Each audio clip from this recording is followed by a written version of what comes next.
Hello and happy Wednesday, everybody. Josh here with On the Wrong Lead. Another episode of On the Wrong Lead live on a slightly different day. I had plans for Thursday night. And unfortunately for me, my plans got canceled due to some insane weather. Apparently that's supposed to be rolling through here in Chicago. But being able to record on Wednesday night actually gave us a good opportunity that we don't get all the time anymore, because my good friend, Mr. Matthew DeSantis, was able to join us. And Matthew, I know we've been running up against each other a couple Thursdays this year. So glad to be able to get you to jump on, especially because obviously we're going to be talking about the Wood Memorial and the Gazelle Stakes here. Couple of Oaks and Derby preps. This is the last big weekend, right? Because of Lexington. I mean, we don't talk about the Lexington really. So, but last big weekend, a lot of big preps here. And, I want to get your thoughts on this first, Matthew, before I bring in Mark. Does this weird year just seem weird? Like, I feel like I still haven't seen a horse that has just like jumped out the page to me, except for one horse who hasn't really, or he did win a race, but hasn't won one of the major races. So I don't know. Does this feel like maybe the Derby horse is still hiding here, or how are you kind of feeling? I hear you. First of all, I got to say the fit for this video is On the Wrong Lead. So just need to give a little bit of that. It's easily the most comfortable hoodie I own, so I love it. But yeah, I agree with you, Josh. It is a little bit of a weird year. I feel like there hasn't been that wow performance sometimes that we see from horses. I was talking with our mutual friend Louis Rabot earlier today about this as it relates to the Oaks field. And, these Oaks fillies have been running well. They've been running in the 80s, a little bit higher. We're going to talk about a race, the Santa Anita Oaks. We got a 3-5 odds-on favorite whose best buyer speed figures is 79. Yep. I mean, I think Meaning is super talented, but that just kind of shows you where we are right now. And I think, again, there are some very nice fillies out in this field, but it does feel like maybe it hasn't separated itself from the top yet, and the top hasn't really kind of really established themselves. Paladin getting knocked off the trail certainly made a little bit of an impact, even though I think some people maybe were questioning, his ability at 1.25 miles, but still, he was kind of an established face in that regard. Ted Naffi, of course, being off from his juvenile campaign made things feel weird. I feel like Renegade kind of maybe answered some questions last week and attracted some people and said, wow, that's kind of an eye-catching performance that we were looking for from a horse. But yeah, I'm with you. It's a little bit of an interesting year, and I think the beauty is in the eye of the beholder, which is a better. That's fantastic, because I think there'll be a lot of opportunities come the first Friday and Saturday in May. And this is where Mark comes in and says, Josh doesn't even know who Beholder is. And he'd be right. The only thing I know about Beholder is there's a race named after her in Beholder Mile. And if you guys are watching on YouTube, obviously make sure you hit like and subscribe out there. I may be having some video issues per Mark. I'm not sure if that's him or if that's me, but he seems like the audio. Seems like the audio is good. So, but Mark, we're going to bring you in here. We've talked about this a little bit. We had last week's races, and how are you feeling the same way? Still don't have your Derby horse, still kind of waiting for someone to jump out the page to you. Yeah, I think I do very much fall into the same boat. I think to Matt's point, Renegade was visually impressive, but the figure didn't come back crazy huge. And I think he sat kind of a perfect trip, and he just kind of did what he was supposed to do. Are you going to get really excited to bet Renegade in the Kentucky Derby off from one race that fits? I don't think I am. Commandment gets it done in the Florida Derby. Decent performance, but I thought the horse he beat by a nose, the Puma, was definitely a cut below looking at the field in that race. and he barely gets it done. So I don't know. I think I sort of do tend to agree with both of you that I don't know if it's I necessarily haven't seen my Derby horse yet, or is it just the fact that this is a year where you might have 5 or 6 horses you feel like you need to have coverage to in the Derby, and it's a much more wide open affair and a better betting race, which, for people like us, that's something it's a good thing. I don't want to rain on your parade, Matthew. I know you have content coming out or out with our friend Louis Rabeau. I saw that earlier today. Yeah, Watched a little bit of that.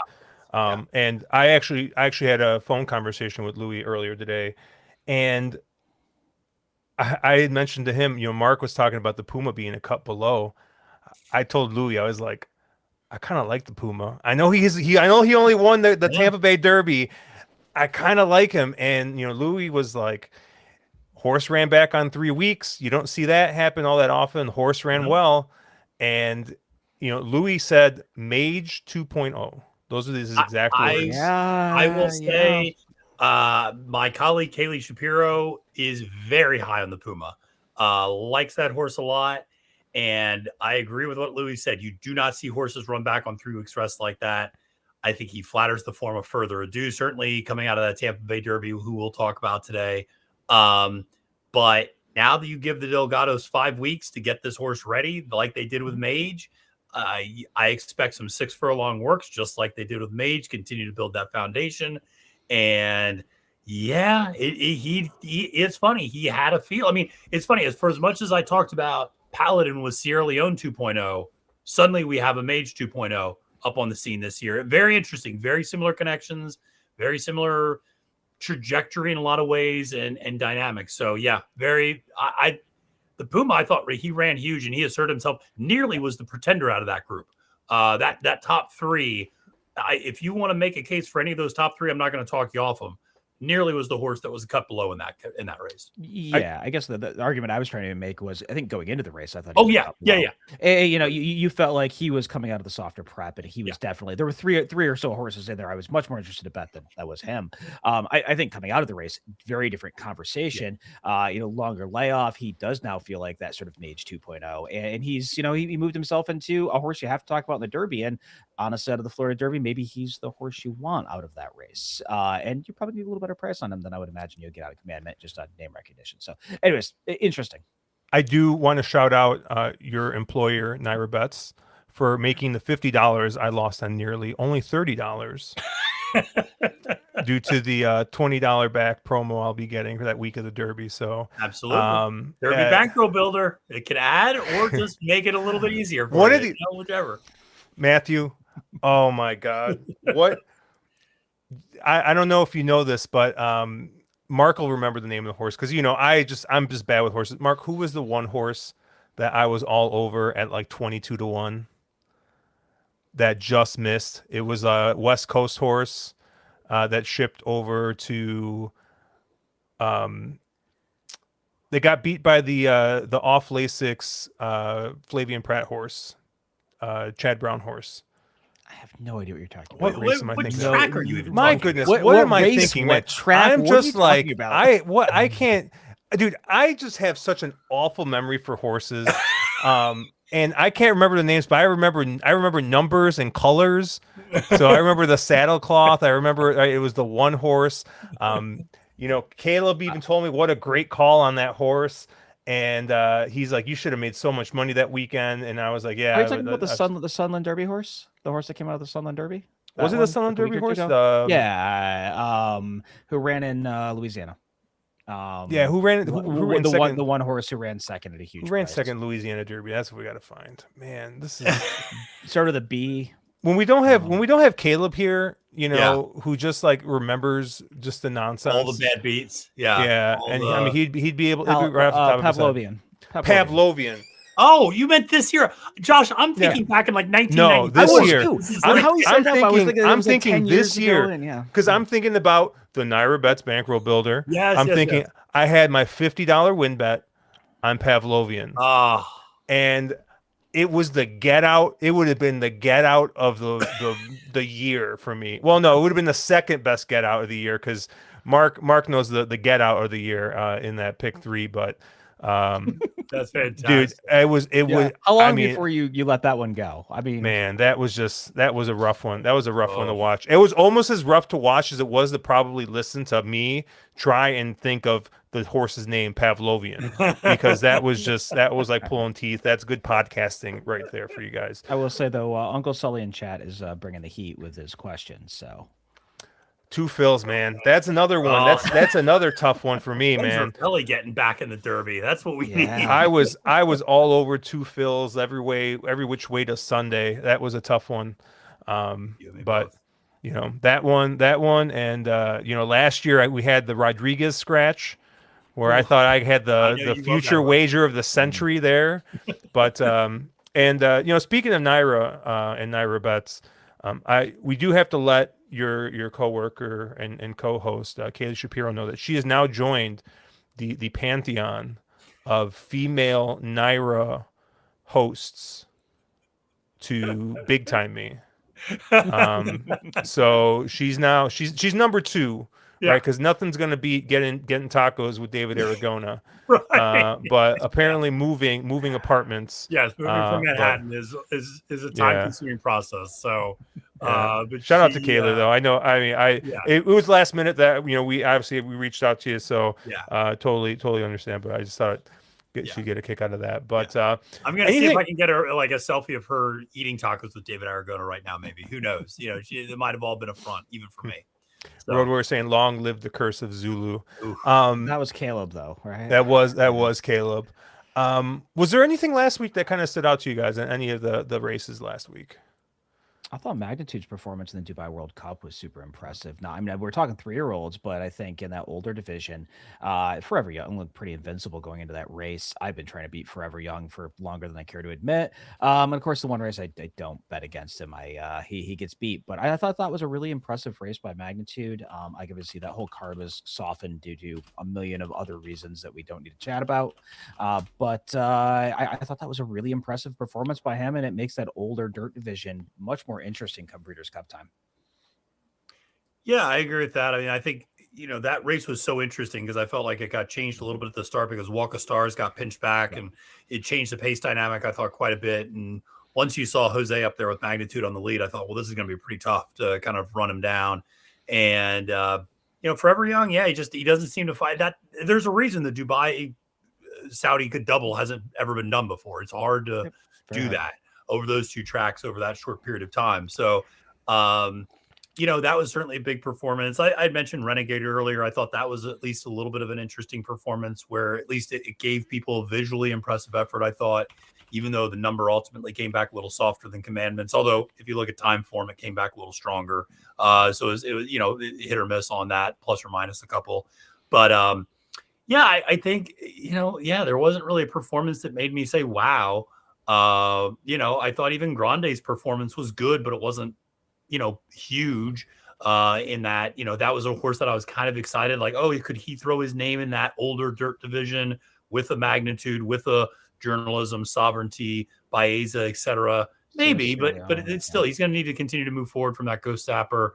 So, if anybody, I thought Prom Queen ran a really good race down there at the Gulfstream Park Oaks. I thought she was at least a little bit interesting, stepping up from a maiden race. But there wasn't like a Knightsbridge type performance last week, in my opinion, where you're like, wow, I can't wait to see that horse again. So, but I think we're going to see a couple big performances this weekend in either the preps or all the various great undercard races. Cool. I see Nick Sievers. He just got the memo Wednesday. What is going on? Yeah, it's been a week for me. I do want to paint a picture for you guys. So this is how I started my day out. I'm now working East Coast hours, and I'm not a morning person. Mark can attest to how little of a morning person I am. Yeah. And I go and I just wake up, roll out of bed, I log on, and Monday, Wednesday, and Friday, I have an 8 a.m. call my time. So I basically got to be logged on by 8. And so a lot of times I don't really have my coffee by then. My wife, she works in office Monday, Wednesday. She normally wakes up early, makes coffee and everything. So those days I got to make my own coffee because she doesn't make coffee because she works in an office that's got like an espresso machine and stuff. So she's like, I'm gonna save the $2, $3 a cup that we pay at home. I'll just get my coffee at the office where it's provided.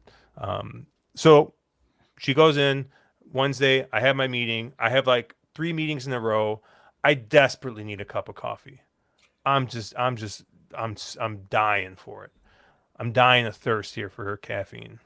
Yeah. Go downstairs, get ready. And my wife, once again, she uber prepare, has got everything ready. She's got these beans weighed out for me in individual shots. So that way I just got to go in, grind them, ready to go. Pop the lid open. And this is the first time this has ever happened. I pop the lid, beans everywhere. Just everywhere. And I'm just like, I just like stand there and like I'm just like watching these things bounce. 1 or 2 get under the fridge. See, they're just everywhere. And I'm just like, yep, that's my morning. And then an hour later, I was supposed to go to the White Sox home opener. I'm not a White Sox fan, but my friend Matt, shout out Matt, out there in Louisville. He comes up for all games a couple times a year. They have a condo here in Chicago, and he ends up coming up, and he bought these tickets. Well, hour after that, finally get my cup of coffee, and what happens? The games got postponed to Friday. And so, like, I'm like, move the stream over to Wednesday. I'm talking to people, trying to get stuff, getting ready for Wednesday, and it's like, great, I didn't have to do all this. Coffee beans still rolling around everywhere. Things are getting canceled. I'm like, man, what a rough day. But you know what? We got races to talk about. Things can only get better from here. I see. Oh man, Caleb, he's going to Vegas, and this man is in this. Caleb Knight is in chat saying if I was your PM, the meeting would be at 7. Thanks. And then Marco saying he feels bad for me. Did Caleb buy Wi-Fi just to throw strays at Josh? Yeah. Jay in chat saying, so far a ton of horses really look the same for me in the Derby. Post position might be the key this year. Yeah, I totally agree with Jay. Like I said, we're talking speed figures. We're talking, some of these speed figures coming back slow. Everything looking samey. And honestly, like I went to the eye test. That's kind of why I landed on the Puma, because I just think he looks like a Derby horse. With that run style and the way he's kind of finished a couple of those races. So, yeah, thanks, Mark. Mark is just like, I can finally, like he's like, Josh ain't catching the stray. He's getting the bullet right to the chest in chat. He doesn't care. But obviously, we got a bunch of races to cover. So why don't we get started with that? Obviously, check out our friends at drf.com for all your past performance needs. They still got that Derby deal going, so you can check out the link in the description here. But we're going to start off here on Friday. We're going to start off with the Grade 1 Ashland Stakes. Mile and 16th here on the dirt for 3-year-old fillies. $750,000 up for grabs. And 100 Oaks points for the winner here. And, so I've been kind of comparing and looking at stuff as every week, I put together a sheet just to say, hey, we're going to go through the races. And it's interesting. I've been doing the purses on some of these just because a lot of times, we're talking about maiden races or we're talking about optional claimers. And, the purse size kind of matters a little bit to kind of figure out, what class of horse are going to be running and things like that. But Matt, I'm curious, do you think the owners or the connections care about the purses in these derbies and Oaks preps? Because like you look at Keeneland, you can run for $750,000 there as a filly, and $1.3 million in a Bluegrass. Oaklawn's purses are humongous. Yeah. And then you look at somewhere like Santa Anita, where you're going to run for $500K in the Santa Anita Derby, which is less than the Filly Mare race. Like, do you think that actually that affects what horses go where, or do you think it's just kind of, the horses, the connections are pointing to the races they're going to point to? I think it affects things maybe in the margins. I don't think it affects things that much. I think it is largely they're going to point towards a certain circuit where they feel comfortable, where they have their mainstring, etc. Bob Baffert, actually, I thought had some really good comments on this last week when he talked about how the transportation process for horses has changed so much over the last 15, 20 years. It's so much more expensive and more difficult to fly horses from the East Coast going west and things like that, or vice versa, west going east, and going through FedEx now as opposed to the old system of doing things. And so I think that actually has a lot more to do with it than the purse size, because listen, you saw the fantasy is $1 million purse and they didn't even get enough horses in the race to run for 100 points, with after scratches. So, that it's certainly disappointing, but I think a lot of it just has more to do with the connections and where they're ultimately going to be going and where they feel most comfortable having their horses placed in these sorts of spots. I also think it depends on the types of connections. I think you have some of these smaller barns that maybe it does matter to. There are certain smaller barns who, hey, that $500,000 versus $1 million purse is a big difference. I think though, if it's a big barn, it's the connections. They're trying to win. They're trying to win. Whatever they can get to get them in the door to the bigger events. Unless you're a situation. I know we always talk about something like a micro pole, and there's definitely Kentucky connections like that as well, where they want to win the home race. Oh, hey, I live, in Kentucky. Yeah. Well, then you're going to want to run a race at Keeneland. If you live in New York, you're going to want to run, you're going to want to win the Wood. That's going to be more important to you than shipping to Florida and maybe winning a race. So there's a couple other layers, but I think for the most part, the purse really is not that important. All right, Matt. So how you kind of see this race? Obviously, this is going to be the big race on Keeneland's star-studded Saturday card. Huge card that on Saturday. So how do you think this? Oh, Friday card. Sorry. Yeah. Friday card's really good with the Turf Pick 3, and we'll be talking about that on really good on Drank and Champagne a little bit later today. But what do you think here in the Ashland? Yeah, it's an interesting race, and I obviously should mention the number one Nikon is going to scratch. That horse is actually going to run up here in the Gazelle on Saturday, so everybody's going to move in a slot, which I actually think makes things a little bit more interesting, because I think it really prompts the question for Percy's Bar breaking from the inside rail. You see all those bullets for her coming back from that long layoff, hasn't been seen since last year's Breeders' Cup Juvenile Fillies. I think she's going to have to send and probably go from the inside rail. That was certainly a winning move for her at Keeneland before, not getting into the disqualification, which I financially benefited from, even if I thought it was a poor DQ at the time over Tommy Joe and the Alcibiades. But I'm just curious if Josh, there's a lot of E8s in this race. So you got to be excited, because you got French Friction who's going to want to go. You got Omaha Bay who's going to want to go. I think Percy's Bar is going to want to go from the inside rail. There's a lot of speed in this race. Now, Keeneland can carry it, but Zany certainly looks good, and she was flattered by the way Life of Joy came out and romped in the Fairground Oaks. And certainly that really does a lot for her form in that regard. But in my opinion, if you're going to try to beat Zany in this race, the horse to do it with is the Mott horse on the outside, who is the full sibling to Just FYI. I think that horse, Star Actress, has a good pedigree, stepping up from a maiden win last time out. But we've seen some of these fillies step up in those conditions. I talked about Prom Queen doing the exact same thing last week for Brad Cox. I think she's the type of horse that can sit the right trip for Junior Alvarado, make a run, and not be too far off the pace. I expect them to maybe come back to her a little bit, because I think Percy's Bars are going to probably tire a little bit. I'm not 100% sure French Friction is going to want to go the distance first time routing.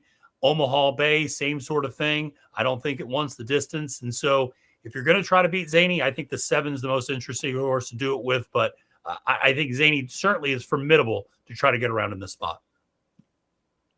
I see Mr. OG Howdubs up here. He says, hello, fellas.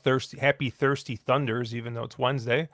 But he says he's currently drinking a tequila Cuba Libre, so he's in your realm over there, Matthew. Cheers tequila. to you, OG. Cheers to you. What do you got? Wait, that doesn't look like a Diet Mountain Dew. What is that in your? That is indeed a Diet. Oh, it is a Diet Mountain Dew. Okay, it's in the bottle. Sorry, I was worried. You know, one of the great inventions, I think, of the 2020s is the Baja Blast that is now available in zero form. So I'll break this news right now. I don't like it. I don't like it. Is it because you prefer the diet versus the zero? No, I just don't like the Baja Blast. Okay. I just stay away from it. I'm an original Mountain Dew or Diet Mountain Dew. I don't give me anything else. This is what I roll. That or just like OG. I just go straight to the tequila. and we don't screw around with anything in between. Right at the wire saying vile liquid, Matthew, professor. So, I have a nice little hazy IPA here. Oh, Called nice. Chowda Space from a local brewery called Workforce Brewing. So yeah, it's Wednesday, and I figured I would lay off the hard liquor, and so I went to beer. I don't know if that's much of a step down, but hey, we're making choices over here. Mark, you got anything over there, or you just on the water Yeah, today? I'm gonna have to get some more, but a little Michter's Sour Mash once again. Nice. Yeah. Nice. Yeah, I thought this was interesting. I think you basically talked about all the horses I like in this spot. I am going to try and get around Zany in this spot. I really like Percy's Bar in here, and I really like Percy's Bar mostly because I look at the form at Keeneland. Broker Maiden obviously going at the 4.5, first asking. For Ben Colebrook, who isn't necessarily a win first kind of guy. So, love the fact this horse won first there. Backed it up in a stakes race at Churchill Downs, ran second in the spin away, and then came back and just ran great in the Alcibiades. And obviously, we talked about the DQ there. Is kind of inside drawn speed, but not necessarily the speed of the speed. I do think that the 4 and the 5 are much, much faster as the sprinter stretching out here. And of those two, I actually prefer the 4, French Friction. So I have this horse as well. I might be a little bit concerned that last figure is flattered by the sloppy surface a little bit. And obviously, Oaklawn gets. Oaklawn dirt it's another world, man. It's like parks. You can't tell. Yeah. You get these horses shipping out of Oaklawn, and you're like, I don't know if this is a rocket ship or if this is a boat with a hole in it. I have no idea which one it is. Mark Casse obviously had a really, really good meet down there at Oaklawn. And, Christian Torres sees fit to come up here. I don't know. I thought this horse was interesting. I thought of the horses stretching out, this was the one I was more interested in versus the 5. I like French Friction. Out of an AP Indy mare, so, I think distance will be all right. So I thought that horse was very interesting. And then, the 7 just looks like, third time out for Bill Mott. This horse is going to fire something, I think, here. So I wouldn't be surprised if the 7 takes a little bit more money. It really depends on what happens with the 2, right? How people kind of bet Percy's Bar here. I think with this horse having the local races that look so good, I think maybe that this horse will still be around that 7-2 mark, but I could see the 7 kind of biting into the price of the 2 a little bit here. But Mark, how do you kind of see this? Yeah, I see it actually very similar to how you see it, Josh. I think Zany to me is a horse that you try to get around. I think everybody's going to be betting that 2-back figure out of her. And she'll probably take a lot of money off that. But not to disparage the duct, but oftentimes duct figures don't necessarily translate to other tracks. And that's a very much a standout figure in her pattern. Obviously, she only has 3 races. She could very well take a step forward here, but I just really wonder if that figure is I don't know if I trust that figure. Yes, it was very impressive, but I just don't really trust it. So my tendency is to try to go other places.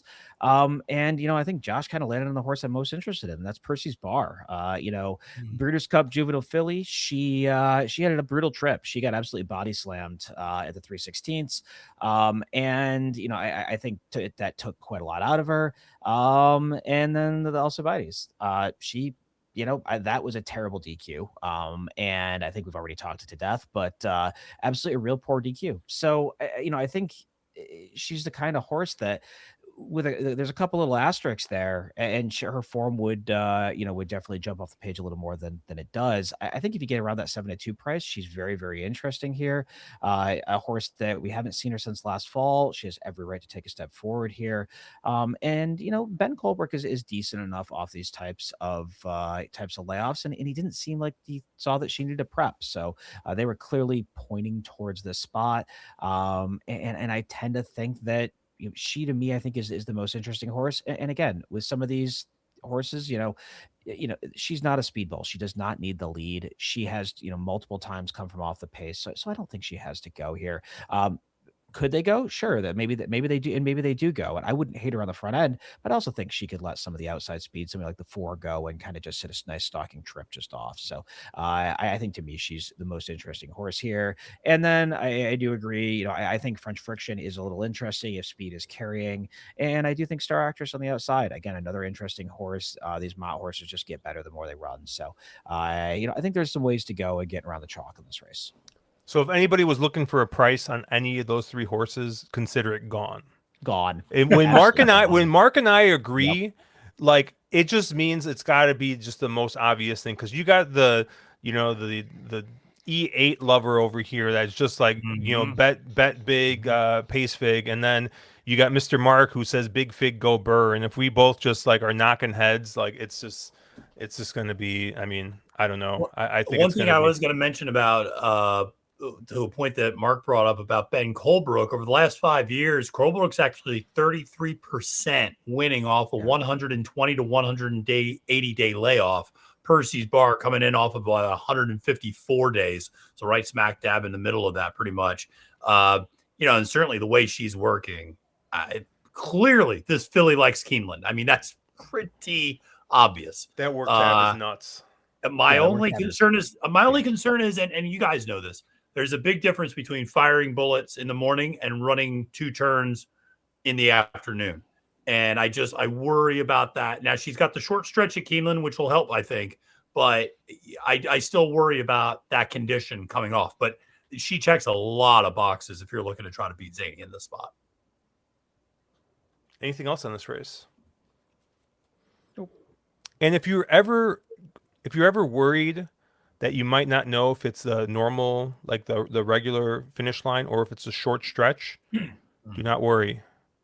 Mr. Becker will remind you multiple times. There is one jock in this race that does need to be reminded multiple times. Oh, yeah. The Axe Man getting astray. Oh. You hate to see it. Level 1. Jay saying he sort of likes the 4, so that means it's a boat with a hole in it. Oh man. That's a good line. Yeah. Let's move on here to Keeneland Saturday. And we'll be going to race 11. Now this is the race that ends the star-studded Saturday card at Keeneland. It's always a good card. Always a really, really good card. And Mark, I'm very happy for you because you finally get good races to talk about first. Apparently, Mark.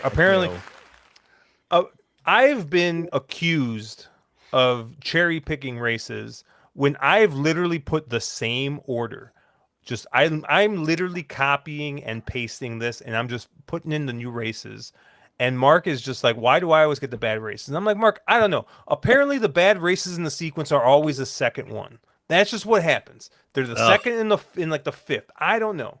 But Mark is just overjoyed because he gets to talk about what he considered the good races here. So Mark, we're talking about the Grade 1 Bluegrass here. We're going to be going 1 mile and 1/8 on the dirt for 3-year-olds. $1.3 million up for grabs. 100 Derby points. Who's winning this race, Mark? I think this race is a lot more complicated than it looks like on paper. And I think you have to really start off with a pace complexion, and there is a ton of speed in here, and there's a couple of horses on the inside that probably they have to go, I would assume. You got some I guess you got Monstrosity, the 8 on the outside, but you also have horses like Talkin, who I think probably needs to go to the front end. And somebody like even a Reagan's Honor could arguably be a need the lead type. So there's quite a bit of pace in here, and I think the morning line is on Further Ado at 8-5. I think given what happened in the Florida Derby last week, that horse is going to be more like even money. If you get that, you might get 4-5 on this one. And I just want to try to beat Further Ado in this spot. I think this is a horse, took a couple starts to break his maiden, absolutely had a massive blowout win at Keeneland, obviously, so he handles the surface where he wins by 20 lengths and throws up a stupidly huge figure.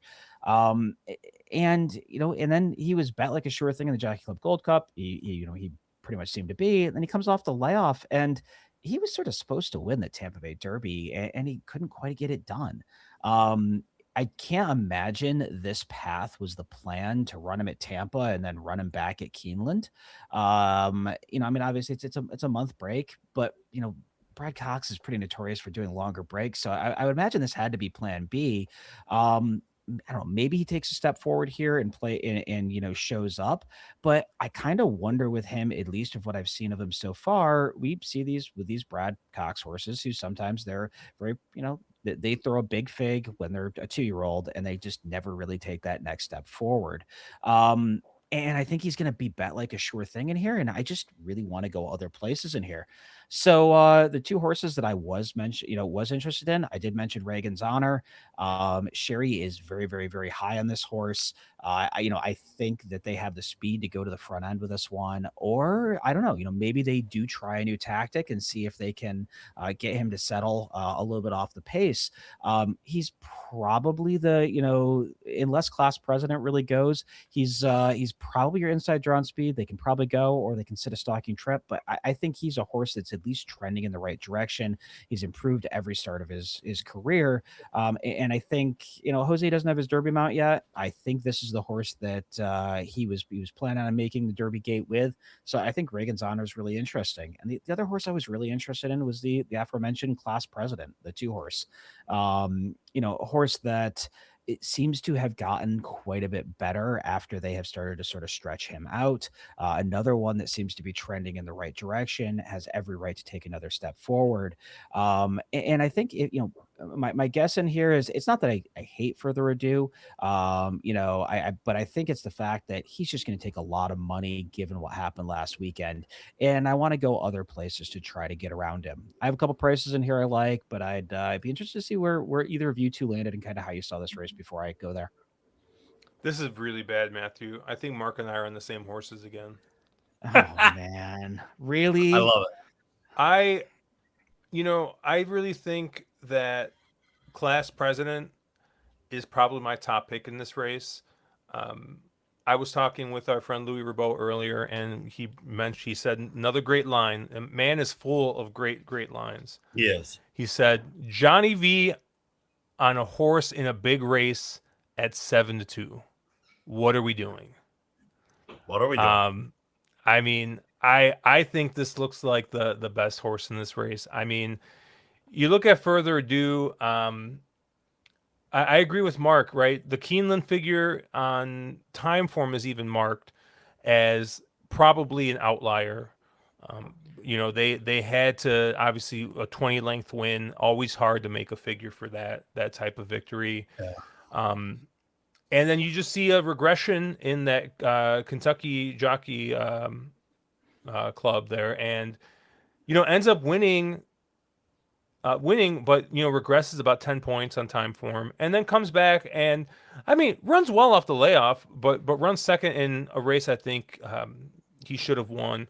But I don't know, maybe the Puma running as well as he did next time out, maybe you're like, okay, well, running second to that horse maybe wasn't as bad of a comeback as we originally thought. But yeah, at 8-5, I'm not interested in this horse as your favorite in here. Reagan's Honor. If the trainer said B. Baffert or said T. Pletcher or C. Brown, everyone would be like, this is just the absolute power move. Break its maiden, go to an allowance race, win that, and then 100-point prep just to get in the gate already, right? It's Sherry DeVoe, and this horse is 5-2 on the morning line. We'll see how this horse gets bet, but I mean, this is a move that we've seen who knows how many times from every single one of the big name trainers. They know they got something, break maiden, go into an allowance race, right into a big prep, into the Derby. And Mark even said Jose doesn't have his Derby mount yet, and Jose spent a lot of time out in the fairground circuit. He at this point he probably could have had 5 mounts if he wanted. So I don't know. This looks like this horse could be the real deal. So I like the 4 and the 2 the most here. And I know you talked about the 1 briefly, Mark. I really think this horse needs to come off the pace. And in the Tampa Bay Derby, I actually like this horse. I really like this horse. And I like this horse because Kendrick got off and Rosario got on. And I'm like, all right, this horse is going to come from off the pace. I think this horse is going to get a good trip in this race. And you went from Kendrick to Rosario. It's like you want this. You want this horse to close. And what does Joel Rosario do? He's on the front end. Maybe he's been listening to our show too much, Josh. Have you broken Joel? You keep saying I'm actually honestly I don't remember. Was Kendrick still on this horse? Are we sure that was Rosario on the horse? I'm just curious. I'm just asking questions. But I do think if Rosario takes his horse back, there is a fair bit of pace set up here. So if this thing does melt down a little bit, I do think, he's on the rail. He's going to do the Rosario thing. He's going to save the ground.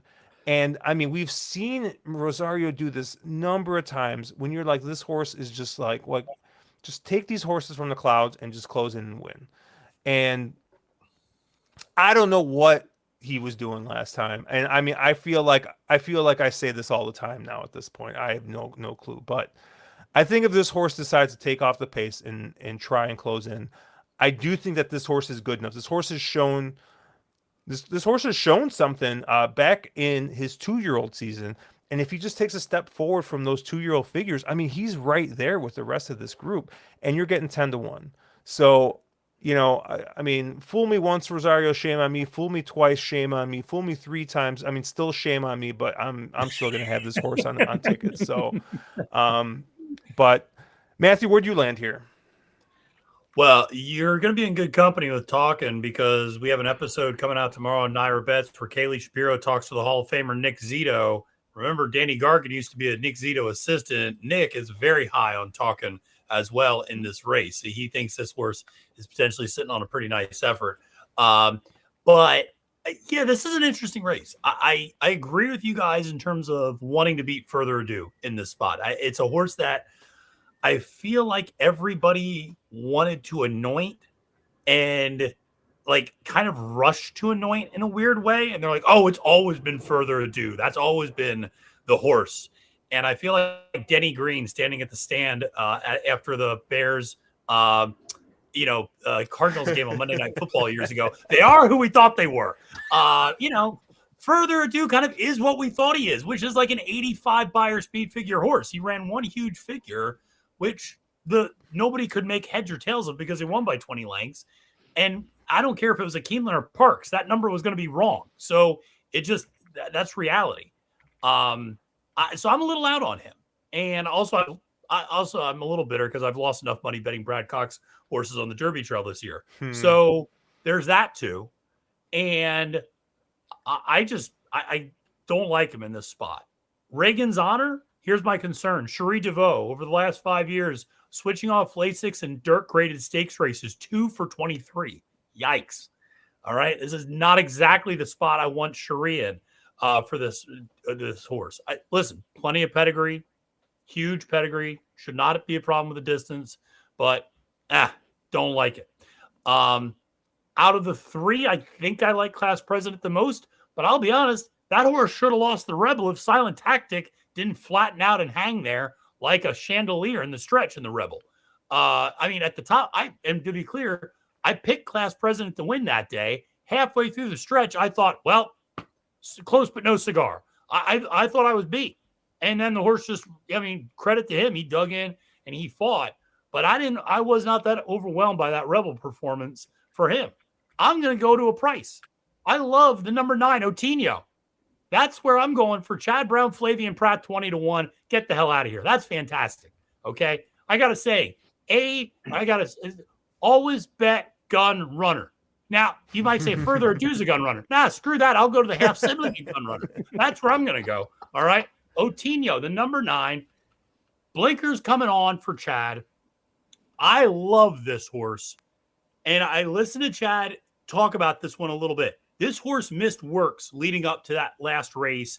This horse wasn't anywhere near where he needed to be. Now he's going to be much more fit, much more ready for this effort.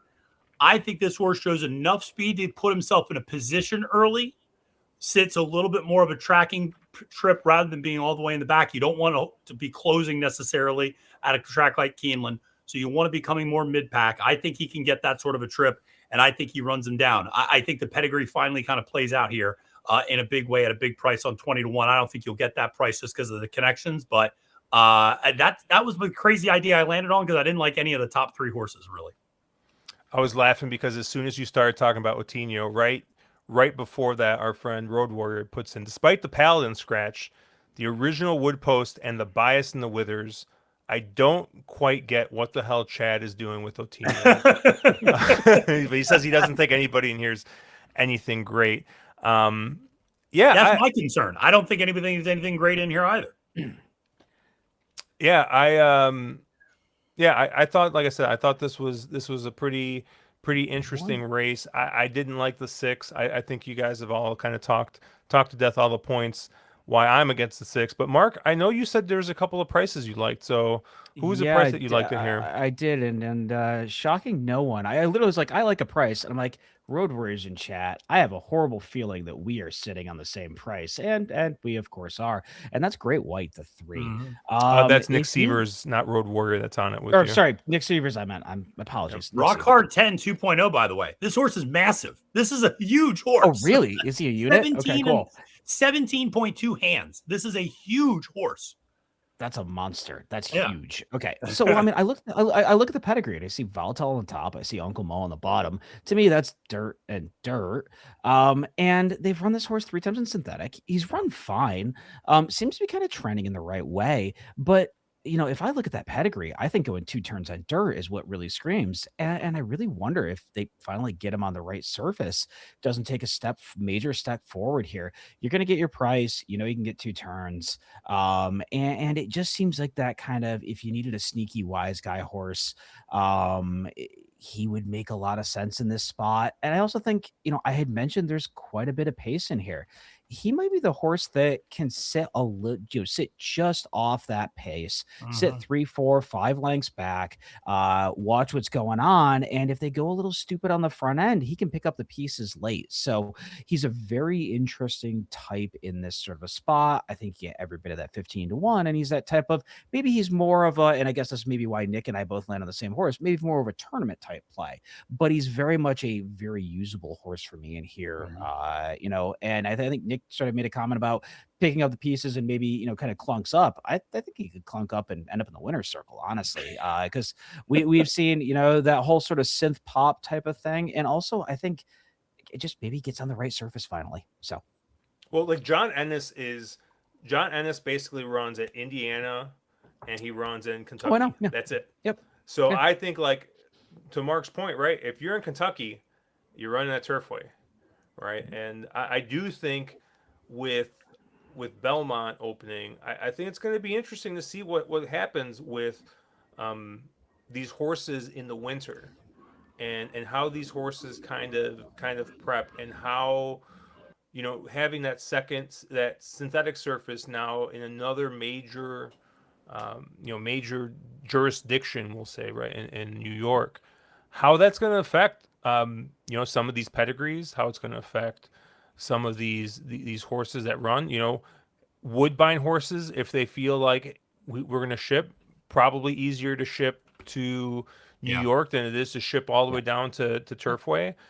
So I think it's going to be interesting to see what happens. I know we've talked a little bit about this offline, Mark and I, about how synthetic at Belmont is going to kind of affect things. I think it's going to be a huge boon for a lot of these horses and a lot of these pedigrees that maybe don't often have places, especially, like I said, with turf races. And, at Arlington, that was one of the nice things about them having the synthetic surface is that when stuff got washed off, you didn't get as many scratches. I mean, you'd get a couple, but you wouldn't get as many because trainers didn't feel as bad running their horses on synthetic versus having a horse run on the mud.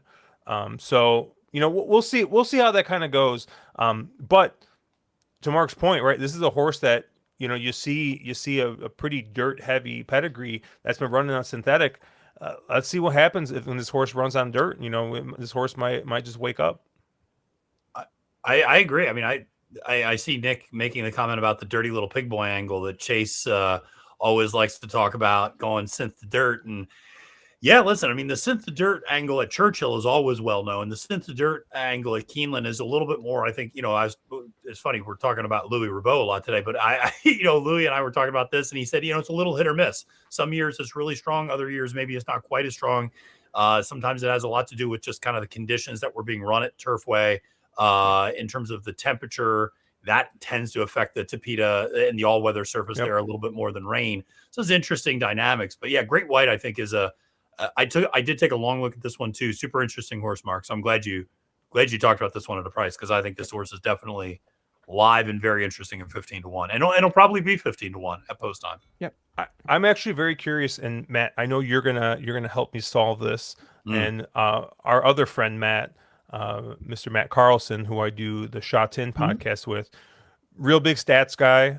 We've been talking a lot about AI modeling and doing stuff, but I think this year I'm very, very, very curious how these Turfway horses are going to be running back, because listen, this is a great segue, because we're starting track stats for Keeneland on NYRA Bets.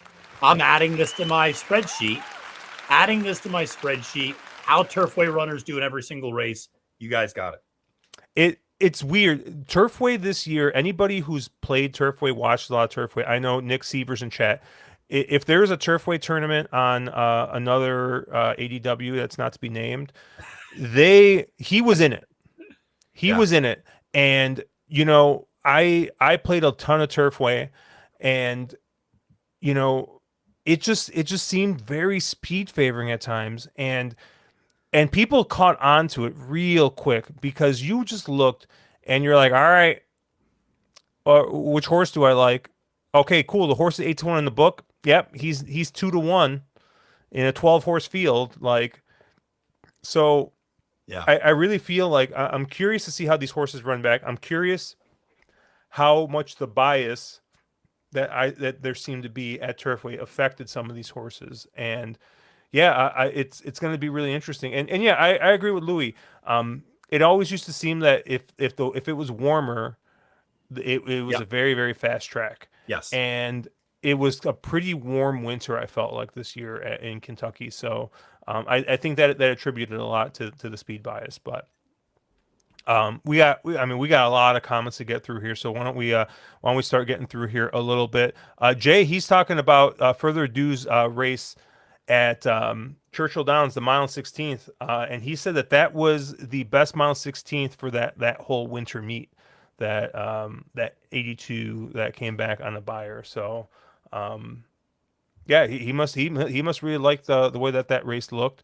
I did see there were a couple of questions about time form. It looked like, Mark, you answered it. But yeah, I mean,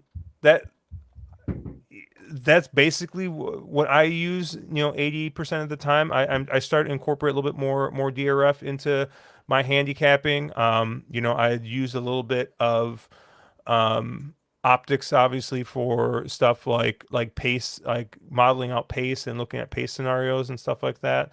But honestly, I mean, you talk to anybody, I mean, everybody uses something different, so it's really about finding what's comfortable for you. I've always said, if you held a gun to my head and said which number is right, I'll tell you time form most of the time. But you tell that you ask Mark, and Mark will be like, well, on the turf I'll use time form, but on the dirt I'll probably use buyer. You ask a bunch of other people. Some people say Brisnet, some people say Thorograph, some people say rag sheets. You ask Ed DeRosa, he'll name some random thing you've never heard of, because he's just like a hipster, apparently. He'll be like Colt's Neck or something like that. I don't know. But you go to the best with Ed is you don't know if he's joking or if he's serious. Ed, is this a real, are you really picking Tiz the Bomb? Oh, you are? Okay. I just didn't know. It was I've yeah, told you the know, Ed. I've told the Ed Tis the Bomb story before, right? I don't know. Maybe. No, I went to Churchill Downs on Thurby, Yeah. and I went with some friends, and I was texting Ed, and Ed's like, "Hey, like I'm gonna come up and say hi," and one of the guys there, one of my buddy or a buddy of mine, but it's a friend of a friend, and the first time I met him, my friend Matt in Louisville goes, "Hey, ask him about Ed DeRosa." And I'm like, that's a random question. So I ask him, like, hey, what's your thing with Ed DeRosa? And he just looks me straight in the eyes and he goes, I hate Ed DeRosa. Just straight in the eyes and just goes, I hate Ed DeRosa. And I'm like, wow, okay, that's a real Yeah. big thing. And so like we start talking, and apparently they went to like the year that Tis the Bomb ran. They went to like, if you go to Louisville, everybody and their mother is doing like a seminar somewhere. You go to any Sure. bar and they got a handicap in person, some on air talent. I know Louis doing one. Yeah. Ed does Ed's one, doing and one. yeah, and they're somewhere there, and they're giving out their picks. Well, apparently they went to the one Ed was doing at this like bourbon bar, and there were a couple of bourbons in, and Ed's going on about how much he loves Tis the Bomb. So of course my friend Matt and his buddy, they're both hammered, and they're like, we're all in on Tis the Bomb. Yeah. Well, we all know how that ended. Uh-huh. So I meet Ed, and I tell him, I'm like, Ed, see that guy up there? He hates your fucking guts. and so Ed points at him. He's like, that guy? And he just waves because he has no idea. Like we're like rows apart, so he has no idea like what I just said. Yeah. And so he's just waving, like Ed's like waving hi to him and Yeah. has no idea what I said. And so I felt kind of bad because like so I told Ed, I'm like, yeah, he bet Tis the Bomb because he's like, oh, he's like, there's a lot of those. Don't worry about that. That's a great story. I love that. Nick saying, I think that's a response 75% of the time. Someone says Ed DeRosa. So, and then artist David Barista asking you over under on rain at Keeneland.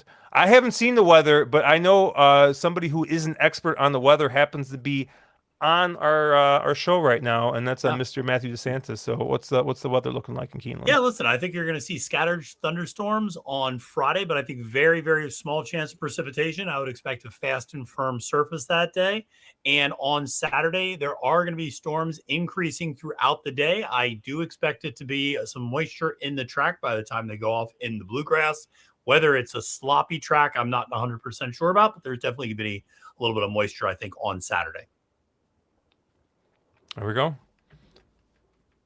I don't know if you're telling the truth or not, but sure. No, I am. I'm not. I'm not. Yeah. It was very professional. You fooled me, either way or not. So, but it's a great card on Saturday. So hopefully we're on the turf and everything's all good there. But we're going to be going on to Santa Anita, race 6 here. The Grade 2 Santa Anita Oaks, a mile and 16th on the dirt. 3-year-old fillies, $200,000 up for grabs. 100 Oaks points here. And, we talked about this. Man, your morning line favorite in this race at 3-5 is meaning with a top figure of a 79 buyer. And I asked Mark, I'm like, Mark, there is no way this horse goes off favored. And Mark told me with a straight face, absolutely 100% yes. This is the horse to beat. This horse is going to be 3-5. And if that's the case, I want all of 4-1 on the one force entry. I mean, come on. This is the fastest horse in the race. This is the fastest horse by any speed figure you find, by buyer. It's the fastest speed figure on time form. I mean, I guess what's your concern that this horse is going to be a pace casualty in here, that there's too much speed here and the inside drawn speed's not going to go?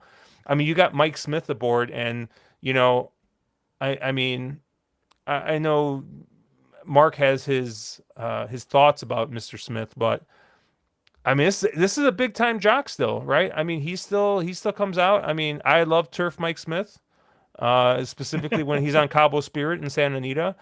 But yeah, I mean, you know, JJ gets off, right, and he goes to stays on the 5 meeting here. Yeah. But I don't know, on man. 5, I just think I can't bet against Bob Baffert at 4-1 in the Santa Anita Oaks. I can't in good conscience come onto this show next week and be like, yeah, I bet against Bob at 4-1. Horse went off at 7-2 and won by 20 lengths. Like, I couldn't. Who saw this coming? You know, like, I don't know. I'm on the 1. That's my top pick in this race. I like it. You know, Santa Anita for me, I've gotten away from betting the dirt races here too much. I'll play the late pick 3 occasionally. I mean, I still think the turf racing. I think there's value there. I think the turf pick 3 is a great bet. So that's where my focus has been at Santa Anita.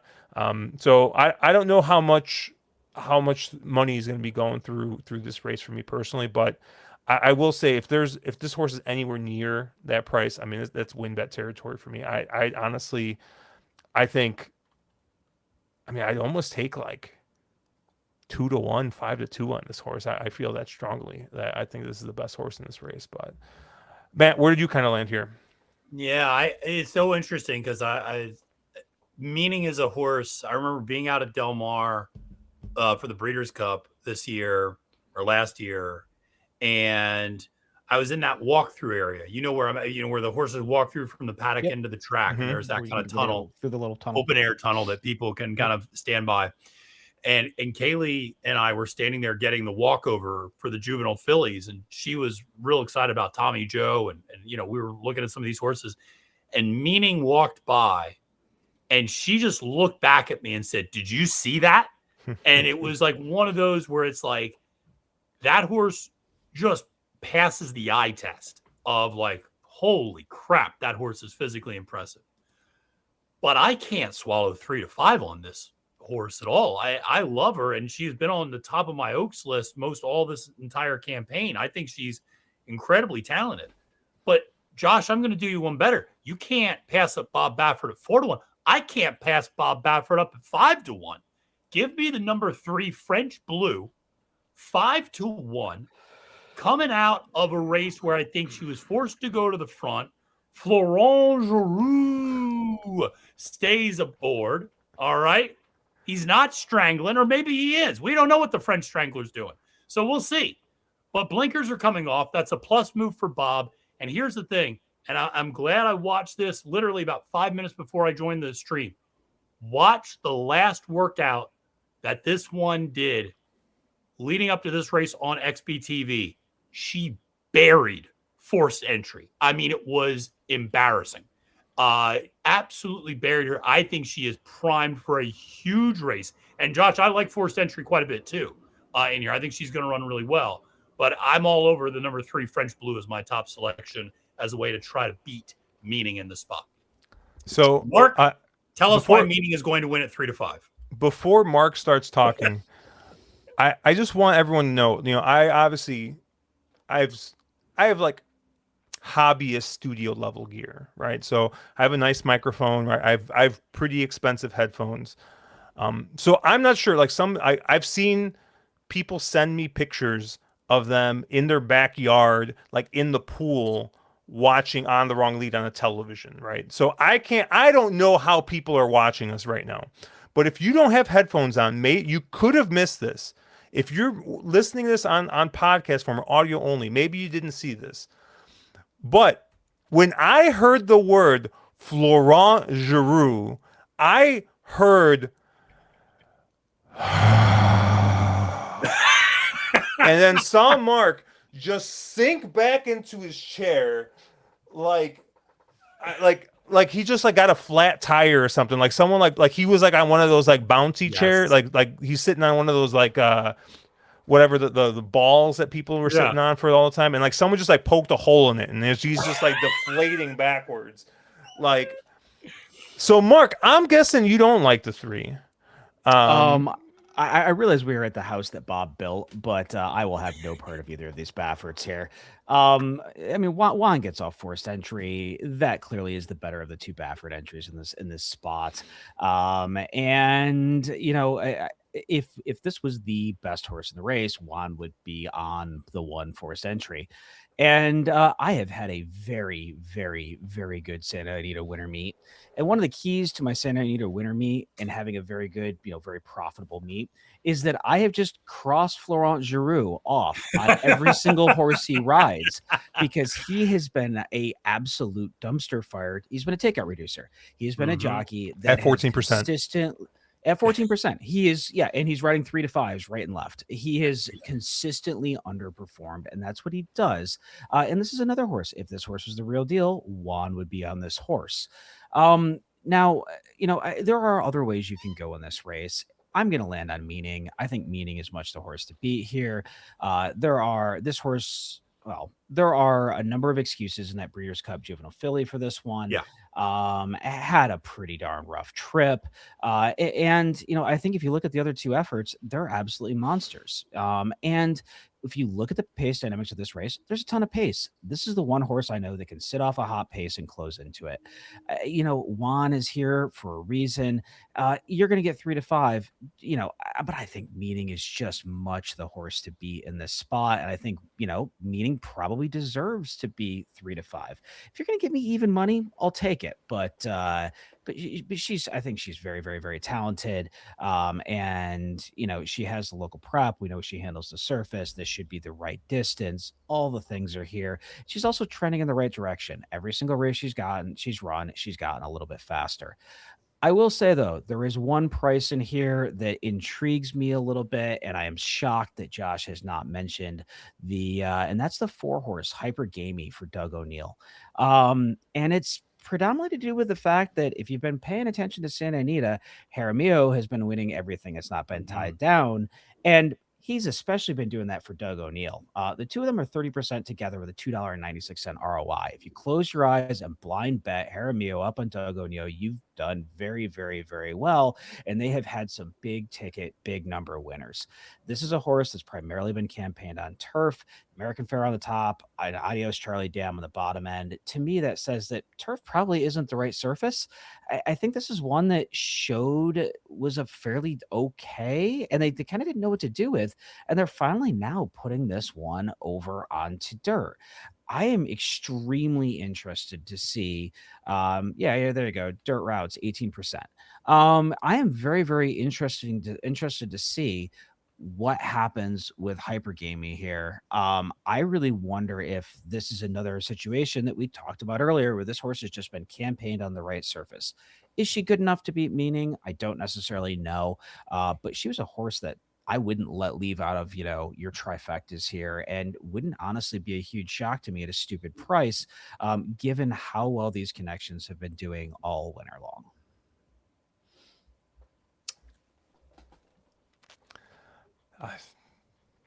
I mean, Mr. I bet big figs over here. I like big figs and I cannot lie. Mark Capitan likes Big the figs horse go that doesn't have the big fig. I want to share one other. Go ahead, Josh.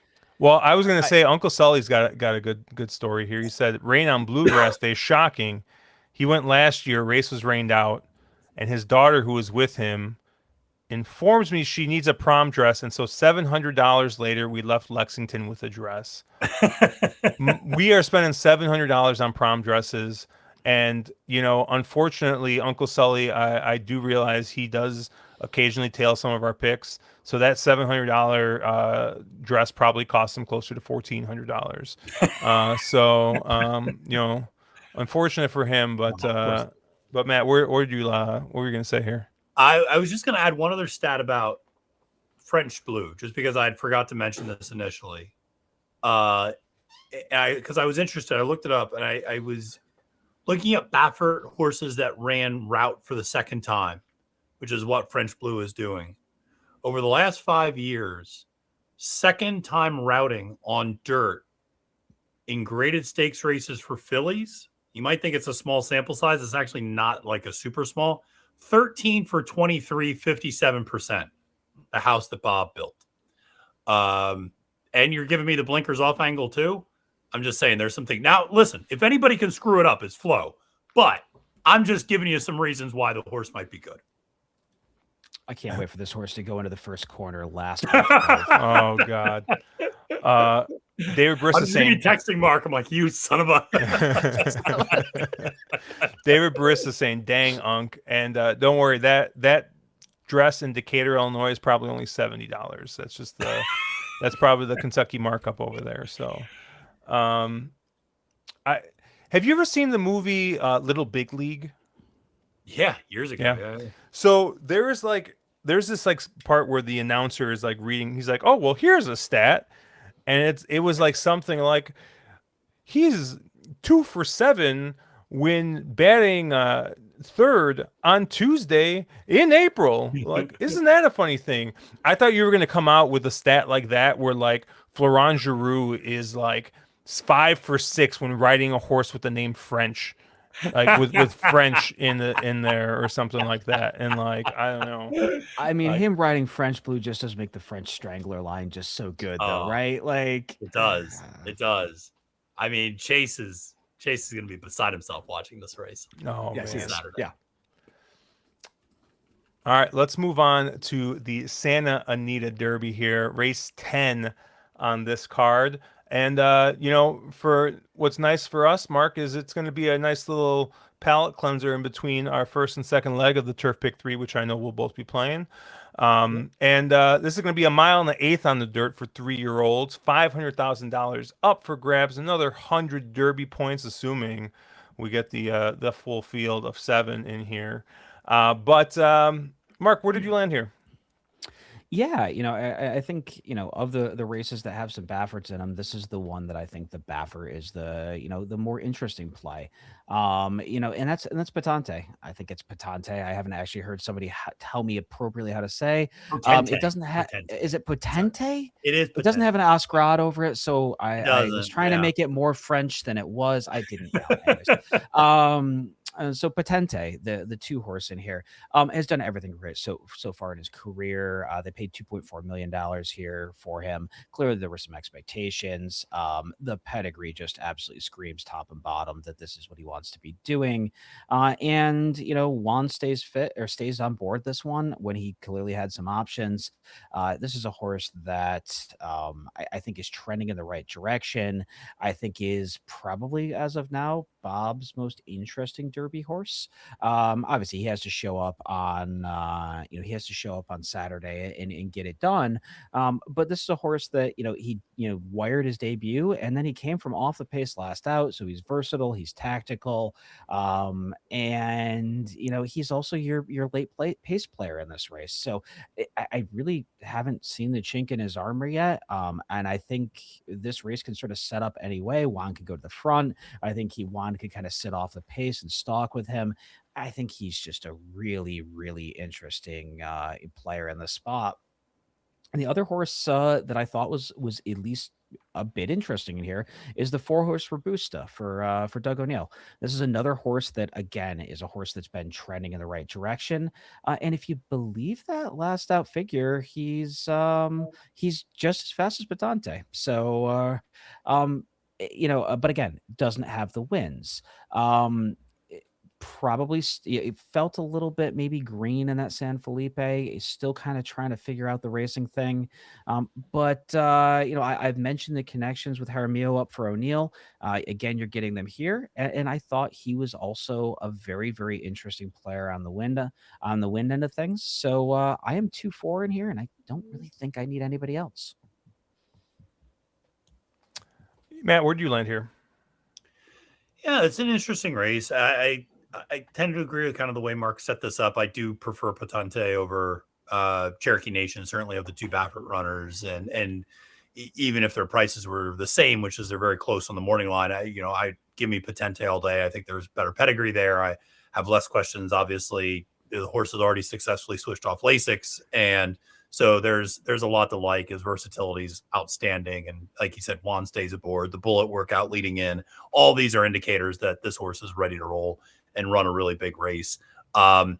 The two other horses that I think are interesting in this race and that I would be playing in a horizontal sequence are the number 5, So Happy, who I think is sitting on a really big race as well. And I know it's a run happy going a mile and an eighth, and I don't typically love that. I do like and appreciate that we have the blame influence underneath, which makes me think we can get that distance. I know tiring last time out wasn't great necessarily in San Felipe, but this horse ran a really good race in the San Vicente, I thought, and ran against obviously Potente Robusta. My concern with a horse like Robusta, Mark, and it's funny, I was talking to some people about this today, is here's a horse that's been 60 to 1, 24 to 1, 30, huge prices.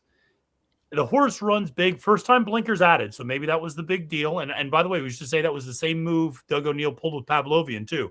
Blinkers on and the horse really, something clicked. But now you're swallowing a much shorter price. And so I'm just like, I like the horse, but I like the horse more at 60 to 1. And so, we're not going to get that obviously. And so, that said, I just think So Happy he's a nice horse for Glatt, who I'm interested in. The other one that I'm actually really interested in is Intrepido on the outside for Mullins. And this is a horse that's second back from the layoff from the Breeders' Cup. Didn't have a good trip that day. Again, a race that was largely dictated up on the front end, where there was very little passing done. And a lot of horses, I think, had some excuses coming out of that race. And I just thought this is a race where you can see, him move forward a little bit after that really kind of gutsy effort over Plutarch. I know Secured Freedom didn't run back huge, but it was good to see Desert Gate come back out of that race and cut back and win into the Oaklawn Mile. Looks to be a prime contender for the Pat Day Mile. Cherokee Nation, of course, also ran in that race as well. And so I thought Intrepido at 7 to 2 was a fair enough price on some connections that I thought had an opportunity to move forward off an 89 buyer speed figure, which again is the same as what Potente ran that last time out. So maybe he could continue to move forward. So those were kind of my two. But my general angle is I'm leaving Cherokee Nation off all my tickets in this spot. Yeah. Cherokee Nation's an interesting horse, right? Because you see the one big fig, but then you're like, yeah, that's one of two races that this horse was on Lasix, and it's just tough to trust that 100 buyer based off of that effort with the Lasix added and the 10 length win there. So yeah. I don't really know what to believe with that figure. I thought Mark would be at least a little bit interested just because he wants to bet big numbers. You thought I was going to bet Flo? Well, it's kind of like immovable force, right? And the big rock, object. Yeah, okay. exactly. It's like I just didn't know which one would win there, because just big number. We actually call Mark's like nickname on the streets is actually the law of big numbers. That's just what we call him. But no, I'm with you, Matthew, on the 5. So Happy. This is my top pick in this race. I looked at this race on time form, and he obviously looks to be kind of lone on the lead here a little bit. And if you remember that San Felipe, Brant was in that race, and Brant was kind of up front there, and I think maybe kind of just maybe torpedoed So Happy's chances a little bit in that race. So I'm going to run it back here with So Happy. I think obviously the 114 at San Vicente looks really good. Now, granted, that was a one-turn race. So maybe this could be a horse that you end up seeing in the Pat Day Mile if things don't go well here, which I hope. Well, no, I want this horse to win, but if this horse does end up in the Pat Day Mile, I'll feel pretty good because I have an irrational love. I can't describe. I don't understand it, but I have this irrational love for the horse Desert Gate. Same. I don't know why. I do too. I just love the horse, and I don't know. Every time I've seen this horse run, I've been on him, and he's always every race he's been in. He's kind of given me like Medina Spirit vibes or last year, Rodriguez vibes, where he was always like the second or third Baffert in every race. Right. And then he would you'd look and like he ran really well, and he would just like never get bet. So but I do think Desert Gate now. I mean, he looks to be prime for the Pat Day Mile there. But yeah, I like So Happy in this spot. I do think that the two, obviously Potente looks really good. But I'll probably, like I said, I'm probably going to be playing this. If I do play this race, it's going to be just the late pick 3, and I'll probably try and get cute here. Maybe just single the 5. So Happy. Try and get around them. I looked at the 7 for quite a long time. Where is Plutarch? Is Plutarch off the? Yeah, he's off the trail. He's off. Yeah, because he was one that was another one that was kind of interesting, I thought. And Intrepido ran second to this to Plutarch in that race. So, and like you said, beat a number of pretty nice horses in that race. So, maybe you could upgrade him a little bit, but he was one I looked at a little bit, but I just don't see the value in Potente, especially at least on time form when other horses here have run faster. And like I said, who knows what we're going to do with the one Cherokee Nation? I mean, it could just be a Lasix horse. And take out reducer would be the word you would want to use. Take out reducer. Okay. Yeah, take out reducer. I think I'm with Mark on that. I think take out reducer big time on. Yeah, I was just saying, to Jay's point, he is the prime bounce candidate. He has one big fig. He's primed to bounce off it. His jock sees fit to go ride a different horse from that big figure. Like, there's so many things that are just like screaming, red warning signs with this one. Uncle Sully's saying first he starts to have a Baffert meltdown in the last race, but the first horse Cap mentions is a Baffert horse. Did someone slip his meds? And then Nick saying Cherokee Nation had plenty of opportunities to win and finally won against a very weak field. Yeah, and with Lasix. Yes, with Lasix. He's just super suspect. Yeah. Intrepido second at 3 is the one I like. That's become his favorite Derby prep angle. So second race as a 3-year-old. Yeah, thinks that there'll be some improvement there. That's actually a really great angle. If you look historically, that is a big improvement angle. So a lot of times you have these horses which is honestly pretty long. Yeah, the angle for further ado in the Bluegrass, second and 3. Yep, it is. It is. Yeah, that sort of long layoff over the winter for a talented horse. They need a prep race, and then they take that big step forward the second race. Yeah. That's a historically a very good move forward angle. You at race 6, Josh. Oh no. Oh, sorry. Oops. Sorry, my bad. And so we're gonna move on to race 11 at Aqueduct. The grade 3 Carter, and I wanted to talk about the Carter. And sorry, no worries. We my favorite races, man. I love the Carter. The grade 3 Gazelle Stakes here, race 11.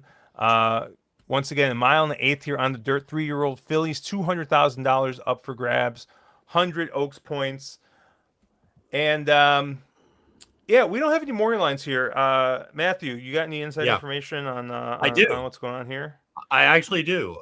We will start on the inside. Paradise is your morning line favorite at 5-2. Always a Runner is 4-1. Nikon for Whit Beckman is 6-1. 2 Bits for Amelia Green is 9-2.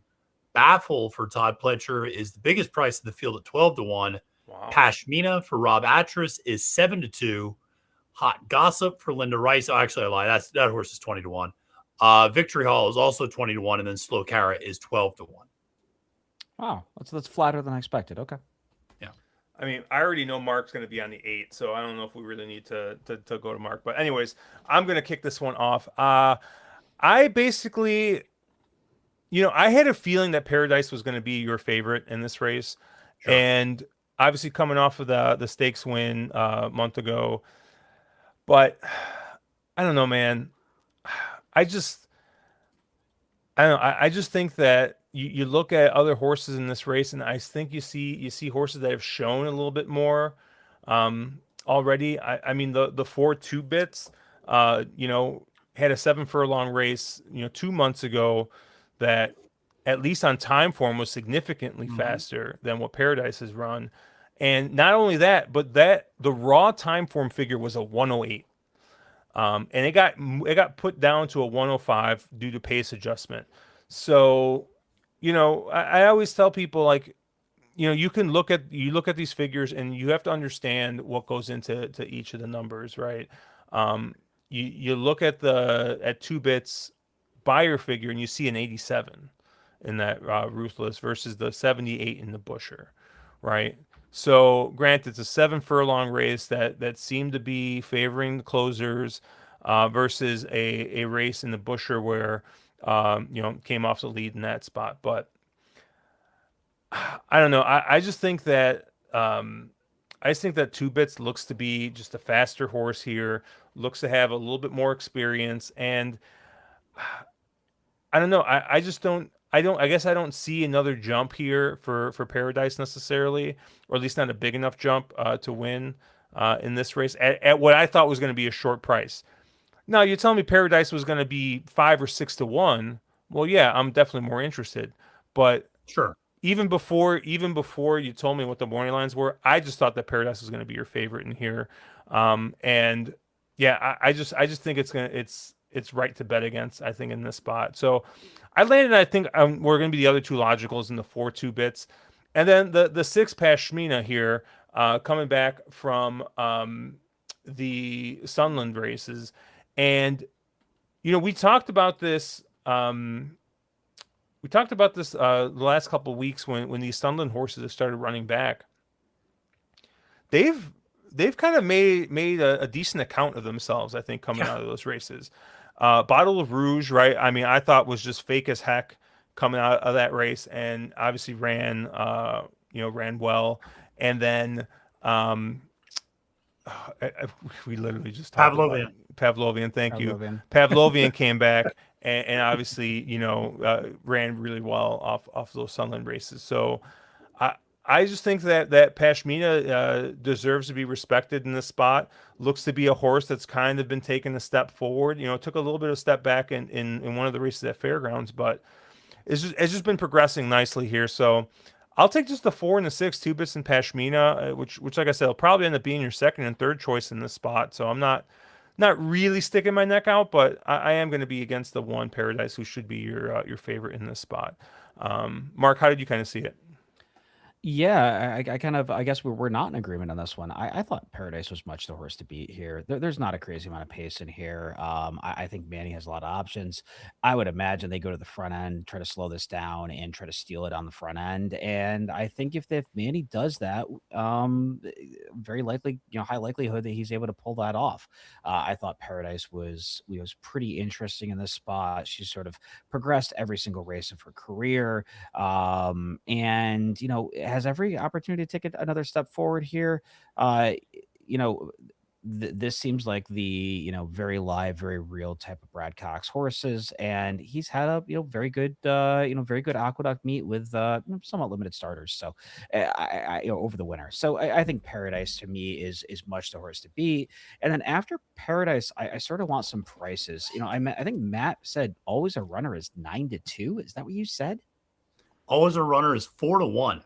Oh, 4-1. That is absurd. So I agree. liked Always a Runner. I thought Always a Runner, though, was going to be, I was going to get, a Dylan Davis up for Chad Brown horse at like 8 or 9-1. And I was much more interested in a horse that maybe takes a big step forward off him. An extremely easy, extremely impressive Tampa win on debut. Horse won by 6.5, was pretty geared down, drew off in a pretty dominant fashion. I thought, okay, cool. The fig came back soft. Horse, but Chad sees fit to send this one back up north and take a shot here. Maybe this horse has a lot of upside. At that price, I'm really not interested. But if this one drifts up and is again that 8-1, 9-1 kind of range, I'm much more interested. I know Josh mentioned he thought I would be all over Victory Hall, and I'm not really with this one. I think this is sort of an every other type. This horse has bounced around a bunch of barns. I thought the last out effort in the Maddie May was a nice effort, but no, I don't think I need Victory Hall. But the horse I am a little interested in is the horse immediately to the inside of Victory Hall in Hot Gossip, who I think Matt sort of mentioned is one of the longer prices on the board. Yeah, I think 20 to 1. 20-1. This is a horse that has, ended up in Linda's barn, started off in the Cox barn, hopped into Joe Sharp's barn. Didn't seem like anybody could figure this one out. And Linda seems to have kind of put the pieces together with this one. I don't know if this is a horse that just maybe took a little while to develop, kind of figure the racing thing out or whatever else. But I thought that obviously is won at debut in Linda's Barn, and then that optional 50 came back pretty darn fast. Time form has the figures of 91, which doesn't need to take much of a step forward off that one to be a major player here. Horse has never missed the exact at the duct. Obviously, huge step up in class. You do have to wonder if that last out fig was a little bit aided by the track conditions coming up wet that day. But I sort of wonder if maybe this is just one of those sort of horses that took a little while to put the pieces together. Linda, as she does every year, is having a phenomenal winner at the duct. And I really wonder if this is kind of an upset special at a big price. So I thought Hot Gossip in here was at least a little bit interesting. Yeah, I think it's a pretty wide open race, and I think it's fascinating because I am not the biggest. I like Paradise. I think she's a perfectly fine horse. I'm going to try to beat her a little bit here. She'll probably be defensively included in a late pick 5 for me, just because I don't necessarily love a ton of other horses, so I'm not going to be stacking too deep or anything like that, including 4 or 5 horses and the favorite. Josh, I do like Pashmina quite a bit, like you. This is a horse that I was a fan of when she was running down at the fairgrounds circuit. And, I thought she ran pretty well in that untappable against Hit Parade and Love Your Neighbor. And those two are obviously a couple of the top Oaks contenders. But, listen, Love Your Neighbor ran some nice races against Bella Ballerina, even next time out. And the other thing is that Silver Bullet Day race was just a weird ass race, because that was the taken by the wind, got up and just walked up on the front end that day, and they just basically ceded the lead to her. So some of the figures coming out of that race, I'm willing to, maybe just kind of look past or draw a line through as an anomaly in terms of, she took a step back. I think it was just kind of pace dependent there, but she's shown enough speed to be able to go to the front as she did in the untappable. She obviously won a little bit off the pace, going 2 turns at a mile and 16th of the fairground. That was with Lasix, but her figures haven't gotten any worse switching off of it. I thought that Sunland Park Oaks was really impressive. I was there at the Virginia Oaks when Bottle of Rouge just blew by Dazzling Dame like she was standing still. So Battle of Rouge definitely flattered the form a little bit. And let's not forget, there was a lot of contact in that stretch run of the Sunland Park Oaks. And they took a long look at that race before letting it stand. And Pashmina kind of got the worst of it in some ways. And she had actually gotten the worst, a little bit of some contact with Hit Parade, if you remember back in the untappable as well. And before fading to third, I think she's really live in this spot for Rob Atras. I just love the fact she's got this experience going 2 turns, foundation. She's been running against just a better class of horses, quite frankly, than what the rest of this field has. And so I think that's just going to rise to the top at a decent enough price, 7-2 on the morning line. The other horse that I'm a little bit interested in, and she might be against it from a pace standpoint, is the number 3 Nikon for Whit Beckman. I think this horse is a little interesting at 6-1. And she ran second in the Busher. I thought that was a pretty good second, all things considered. I think she's going to appreciate going long and getting that 1 1/8 distance. She's a Nyquist, but look at that female family out of Raise the Flag, who's, of course, by My Flag, who, of course, is by Personal Ensign and the Easy Goer background. I mean, that's just a phenomenal pedigree on the female side. So I think she's a real serious horse for Whit. And these are the Icon Racing connections with Jason Worth. They've been sending out a lot of live runners, that team. So I think Nikon, maybe she shows even a little bit better speed than she has in the past, going a little bit longer, and can put herself in a position kind of like she did 2 back in the Cash Run, where she just barely lost a Hot Diva. And, kind of was sitting 2 length off the pace. She could put herself in a position that's maybe not that impossible. And I think you're getting a decent price at 6-1.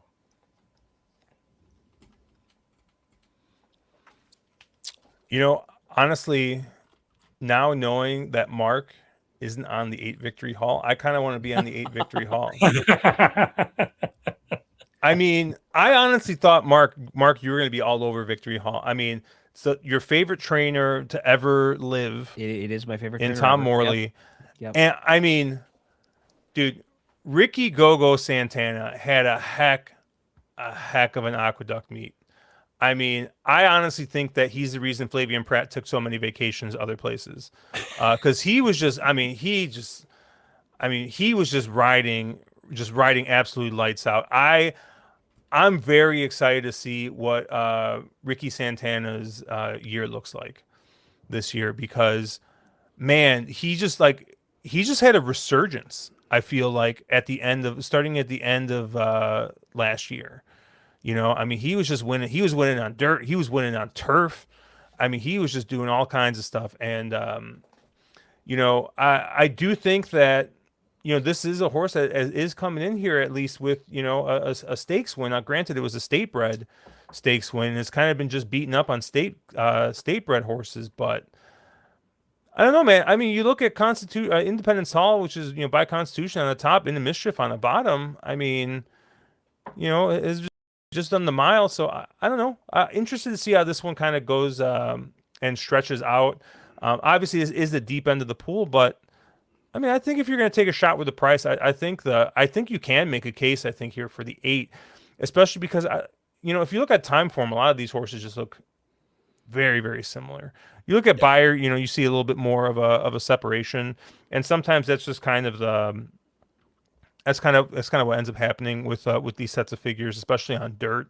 I think sometimes you get a little bit more compression of figures in time form than you do on Beyer, but I don't know, man. The horse looks like a player on time form, and you know, has kind of just gradually gotten a little bit better, and is maybe just one jump away from being in the same conversation as some of these other horses. So if Mark's too afraid to go there, I'll go there.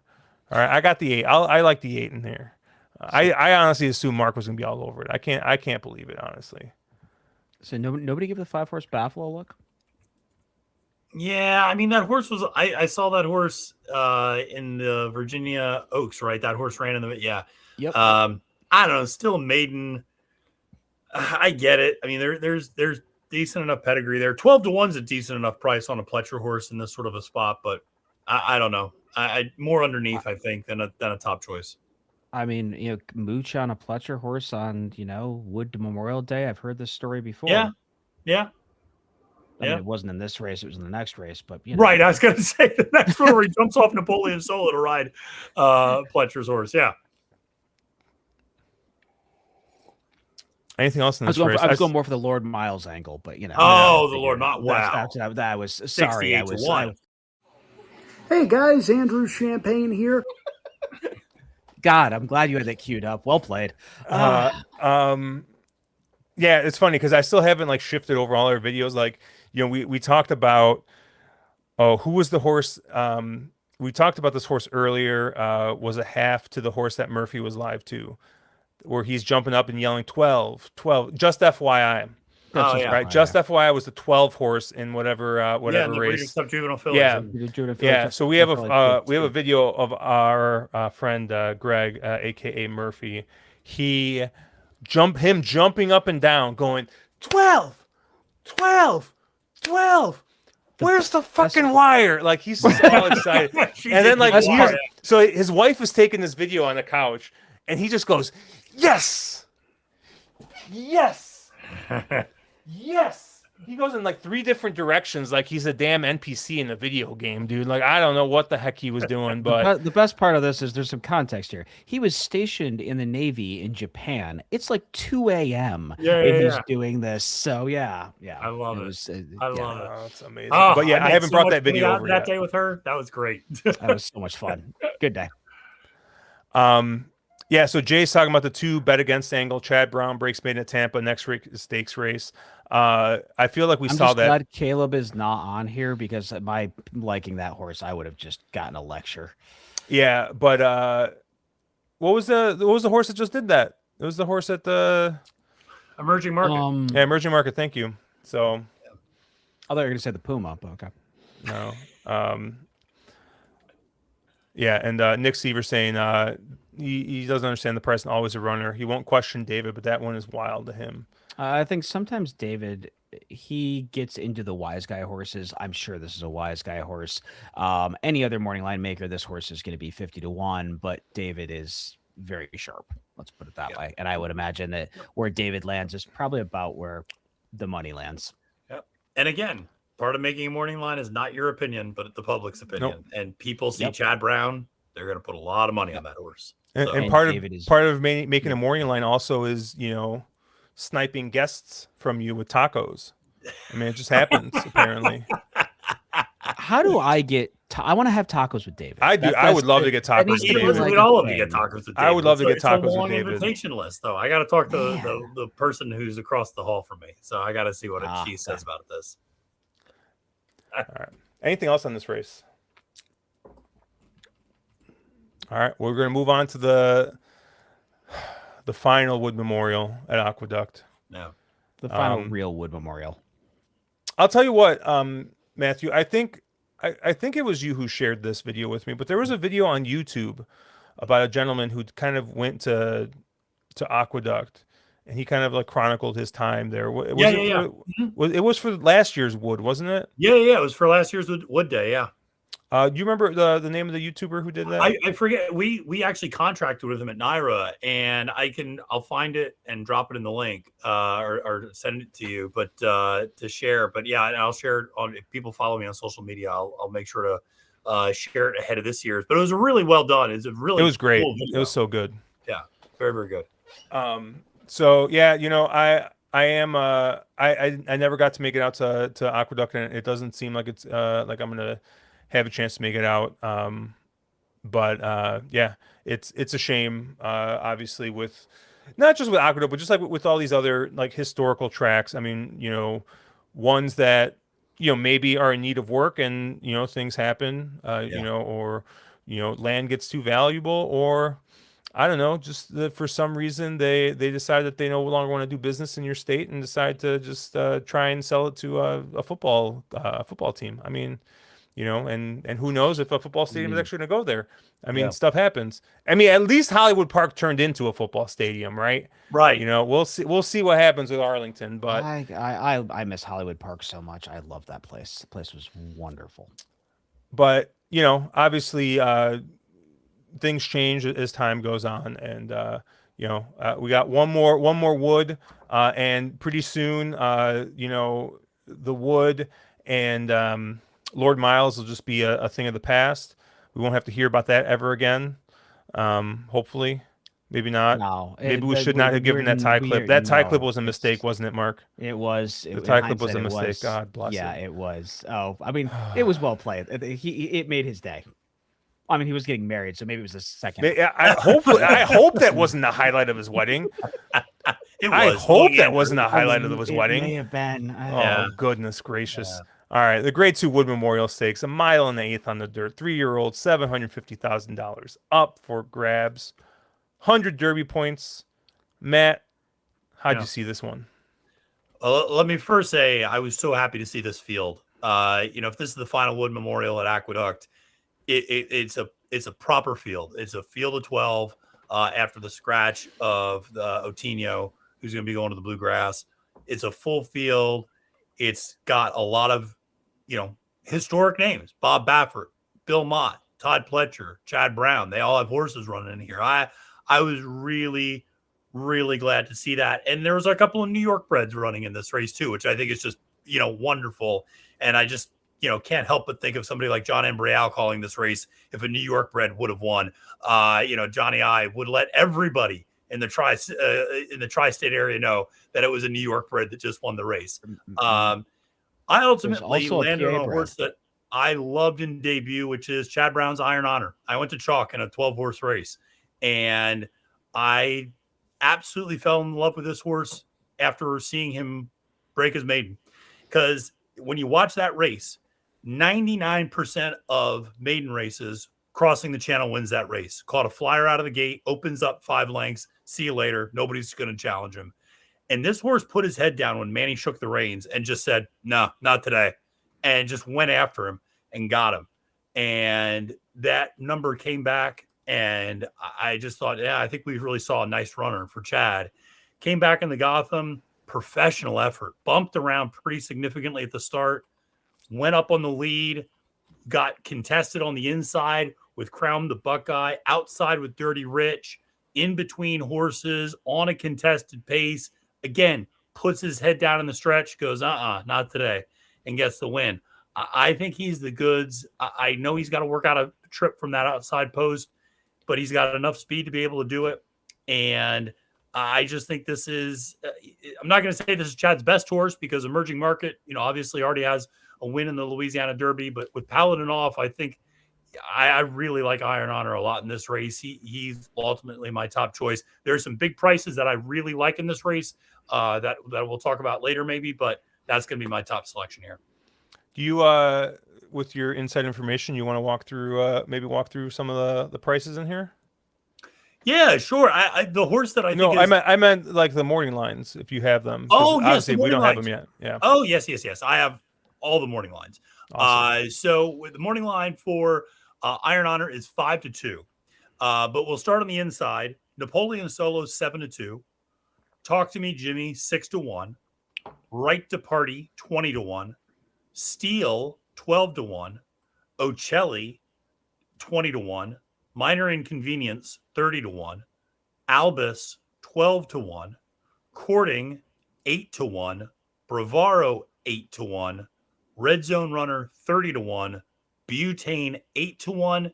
And then the aforementioned Iron Honor 5-2. And so Otinho is not going to be running here. Otinho is not running there and is going instead of the Bluegrass. Yeah. Okay. Yeah, because I think that's what Road Warrior was asking about. He didn't know what he was doing, as in like he didn't know where he was where he was going. So yeah, obviously I think it's tough to bet against Chad Brown at Aqueduct in a stakes race here. Iron Honor looked super professional in that second race, stretching out to that mile. And yeah, I would think that going a little bit further here for Iron Honor shouldn't be an issue, but I do think the distance the post is going to be maybe a bit of a question mark. So it really just depends on what some of these other horses do. I mean, he looks to be the fastest outside of maybe the one Napoleon Solo, who is just I don't know. I wasn't a huge fan of him going into that Fountain of Youth. I did think that Champagne figure was a little bit inflated. Obviously, Timeform tweaked that number up 8 points from a 115 to a 123. Far be it for me to say anything about how Craig makes figures, because the man is right way more, way more than he is ever wrong. So, but to me, it seemed like that figure was that horse was not going to run close to that figure again, and he was going to get bet like a horse that was going to. And I guess he ran fine in that Fountain of Youth, but I did think that you'd get a little bit better of an effort out of him. So I'm not using him here. I do like the horse just to his outside, the 2 Talk to Me Jimmy. I thought made a ton of sense. Obviously, is a horse that's won twice on the lead. And has won with really, really good figures. And what I really do like is this is a horse that's already gone this route of distance, has done it at this track. And, I thought made a bunch of sense here. Obviously coming off the win in the Withers, people might look, like I said, if you look on Buyer, right, it's like, oh, there's an 82. And, like I said, that 95 from Napoleon Solo, I think is a bit of a mirage. I don't think that figure is real. So, I could see the 2 maybe taking a step up. What was the price again on the 2? 6-1. 6-1. So kind of a middle price. And then, just a horse I can't quit in Bravaro. I'm always on this horse. And I like this horse too. On Fountain of Youth weekend, I was kind of upset that he did not go to Oaklawn. He was dual entered over at Oaklawn. He was the 1 hole at Oaklawn, yeah. And I thought against that field that he looked really, really good against that field. And I thought he could have made some noise in that Oaklawn race in the Rebel. But, he decided to come run in the Fountain of Youth, and he came across a pretty good group there with Commandment, Chief Wellaby, and Solitude Dude, who I know a ton of people are like love Solitude Dude. They're like, oh, like, they just love the way that this horse is run, and they're I don't know, I'm kind of getting a little bit of a wise guy vibe, wise guy vibe from him. for a little bit there. But yeah, I like Bravaro in this spot. I think super interesting horse. I thought the Holy Bull effort was really, really good. But now I guess maybe you gotta question, hey, you saw how nearly ran back. Did you downgrade Bravaro a little bit? But I think you're at least getting the right price. I think Bravaro in that 8-1, 10-1 range around there. I think he's very interesting. I think he's definitely a horse that can run, second or third, if not win this race. So I think he's a horse, especially if you're playing something vertically. I think he'd be good. Is right now I'm assuming, I haven't looked yet at Saturday's promos, but I'm assuming we have a $50 promo once again to build some bankroll on the Wood Memorial, and that might, we'll have to talk to the promos team. Yeah, we also have a promo for a $10,000 hit and split if you get the winner of the 3 Derby preps. So if you do a win bet, I forget if it's a $10 win bet, but it's a $10 win bet in the Wood, the Bluegrass, and the Santa Anita Derby. If you hit all 3, you split 10 grand with everybody else who opts in also. Interesting. Yeah. So a little bit of it's not quite a pick 3, but a little bit. Yeah. Mark, you don't want it. You don't want that 10 grand. No, I don't want You've said that numerous times. I didn't want. I've said it many times. But Mark, what'd you land here? No, I think Butane and Iron Honor both make a ton of sense in this spot. But my main concern is the draw, and both of them are drawn out in the freaking parking lot. And can they both win? Sure, on paper they can both win, but I think just given the draw on both of those, I think I want to go other places. And I think my top choice in here is going to be the 8 Courting, who is a horse we've not talked about. This is a horse that they paid $5 million for. Clearly, there were expectations. Risen Star did not go as planned. And Todd sends him north. Gets Kendrick aboard. And we talked earlier about this idea of these horses that second start as a 3-year-old, and this is when they kind of take that improvement angle. And I think there's a big chance that Courting takes a big step forward here. If you look at the works, he has been working like a freight train for this, working extremely, extremely well. So, maybe he gets a little ignored on the board, given the fact that it's Kendrick up and it's not Johnny V or in a rat or something shipping into town.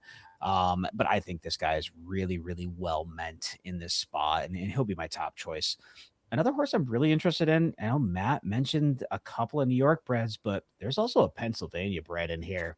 Yeah. And that is the one and only Red Zone Runner. And if you believe that last figure, a horse at 30-1 on the morning line is your fastest horse in the field. He on a track that can sometimes favor speed all day. Very favorite feed. Yeah. He threw up a 1:13 time for him and won by 15 and some odd lengths. Now it was a sloppy track. Did that move him up? Maybe, but if you look, he had run on a sloppy track before and it hadn't moved him up. So my guy is that that's a legit fig, as legit as Park Figs ever get. And he has to translate that Park's fig to Aqueduct. But Hugo Padilla's barn is absolutely been on fire. Say what you will about a lot of things with that. It's hilariously suspect, but it doesn't mean that they don't win races. And I think this is a horse that is going to go off at, if the horse goes off at 30-1, I think this is just a massive overlay in this field. I think it's a very, very interesting horse to at least have a little bit going through. And a horse that I have written down as an A, and I think the horse probably stays an A. Ton of early speed. Sometimes the duck, especially on big days, can really carry speed. I would imagine they are going to be full on send with this one. But interesting player in here in this race. And the other one, we mentioned New York breds. So let's talk about one of the New York breds that I liked. And that's Micro Inconvenience, who I think is the 6, Josh. I'm flipping around for him here. This is a horse, second start as a 3-year-old. We know Amelia Green. She has had a very good year, 30% barn. She is getting sort of the other Todd Pletcher mounts. She's been getting a lot of his New York stuff. And this is a horse that, those 2 races with Santana were very, very, we're fine. The horse ran okay enough. Definitely took a step forward. First start as a 3-year-old. I would kind of expect this one to take another step, forward. Second start as a 3-year-old, and in a race that I think is pretty wide open, I think I'm going to get a pretty good price on Micro Inconvenience. So a horse that probably ends up in sort of a bit off the pace in a race that could have quite a bit of pace in it, might kind of set up for this one to pick off the pieces. I don't know if it's going to be a Lord Miles, but he picks off the pieces, comes stomping home late, and gets you a big price. I was gonna say, Mark, you stepped on one of my prices that I really liked, and that's Courting. I think Courting is going to run a much better race than what you might think, based on just what you see on the page. This is, you mentioned the $5 million purchase, the full sibling to Clairiere. So huge pedigree, obviously tons of expectations, and hasn't really fulfilled those yet. Now they're taking the blinkers back off a race after they put them on. I just think that Remsen was actually kind of a sneaky good effort. That fourth by 7 lengths. Remember, the top two were Paladin and Renegade. Paladin had been everybody's Derby favorite. Now Renegade's the Derby favorite. So clearly that was a good race. Even Balboa is not a half bad horse who finished third in that spot. And this one was making up a lot of ground. You even had a horse like Igniter who's cut back and run some nice races coming out of that Remsen. So I thought that effort wasn't bad. I think maybe the blinkers going on wasn't just the right move. One thing was noted physically, this horse just did not really look great in that Risen Star paddock. I remember watching that in the paddock view, and Chip Honcho popped off the page and Paladin kind of popped off the screen. And you thought, well, these really look good. Golden Tempo even looked really good for Cherie. And Courting just kind of looked, I don't know, thin a little bit, and just narrow more than anything else. And maybe didn't quite look as big. But the thing is, you mentioned started working out better, has been working out with Renegade in a couple of spots. Renegade's gotten the better of him, but still, that's a good workout partner to have. And I just think, Kendrick coming back, second back, I think this horse runs well, and I think there's a ton of pace in this race too. So I think there's got a lot of horses that are going to be backing up, and this is when this horse's pedigree, curling out of a Bernardini mare, should be kicking in. So I think Courting is super live. And the other one I was going to mention, which I see, I know is in the chat, Jay mentioned in the chat, is Steel for Bill Mott. And this is the half sibling to Obesos, who ran technically fourth in the Kentucky Derby the year that Medina Spirit was DQ'd. And an interesting horse who got off to an absolutely terrible start in debut and was just completely off the screen. I mean, you wouldn't have even known the horse was running at all by watching the race. And it was so funny because I like watching race replays. You don't even see anything with this horse for the first 3/4 of the race because the horse is so far back. It's not even in the camera angle anywhere. So there's no point in watching a replay. And so all of a sudden you see Junior around the turn start picking off horses on the inside. A horse got a fast fraction, but a horse did it easy in terms of picking up those runners. And I think it just can get off to a better start. Mott spotting this horse here, second start.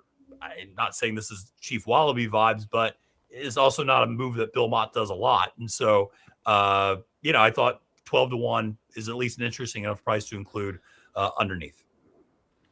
Yeah, and Jay's right there with you. He likes Steel and Iron Honor inside 2 hook on the lead. Steel becomes a good bet. And I do see Nick Sievers clowning on me saying inside info. That's on David's Twitter feed. Like I was going to mention that, but I was just, that's fine. I like to feel like you're giving us something, you're giving the people stuff that that no one else has. But fine. Just break the illusion, Nick. Just break the illusion. Like it's fine. Yeah, Road I'm surprised nobody's mentioned Napoleon Solo though. I mean, we talked about it a little bit. I mean, isn't Josh supposed to mention Napoleon Solo? Like I have Josh expectations, and he's supposed to talk about. No way. I think that 95 buyer figure in the Champagne. I don't know where that came from, and maybe this horse just needs Joel Rosario aboard again. I don't know. Isn't this the horse that they have one place to go? They have to go to the front end, and they're going to send, because clearly this horse can't rate. Like we know that now after the last race. Where I think particularly the rail, and then Talk to Me Jimmy being right next to him. You have to they're go. going to go. You got to go. Hold on. Are to. we sure that Joel didn't realize that he wasn't riding Napoleon solo in that race? And then Kendrick decided to pull Napoleon solo back as if he was Joel. Like, was there like a mix-up here? There could have been. I don't hate Napoleon solo in this spot. I think Napoleon. I don't either. I think that horse will run well. Yeah. He's interesting. Now I don't. He's not my top horse. He's not the horse I find most interesting. And I think you have to get the right price. He probably should be like 10-1 in here, given his chances to win. But there's a case of it. I mean, Paco's aboard. They're sending, right? Like there's no way else to look at this. So if the speed's carrying, he's a really interesting player. I don't see him going any higher than 4-1. Honestly, although I will say my favorite moment leading up to the Fountain of Youth was I made a comment. I didn't even make a comment. I had my written analysis for NYRA Bets. I posted kind of my pace projection, my written pace projection, and posted it online. And in it, I said that Napoleon Solo was going to go to the front, or should go to the front, or would need to go to the front, basically.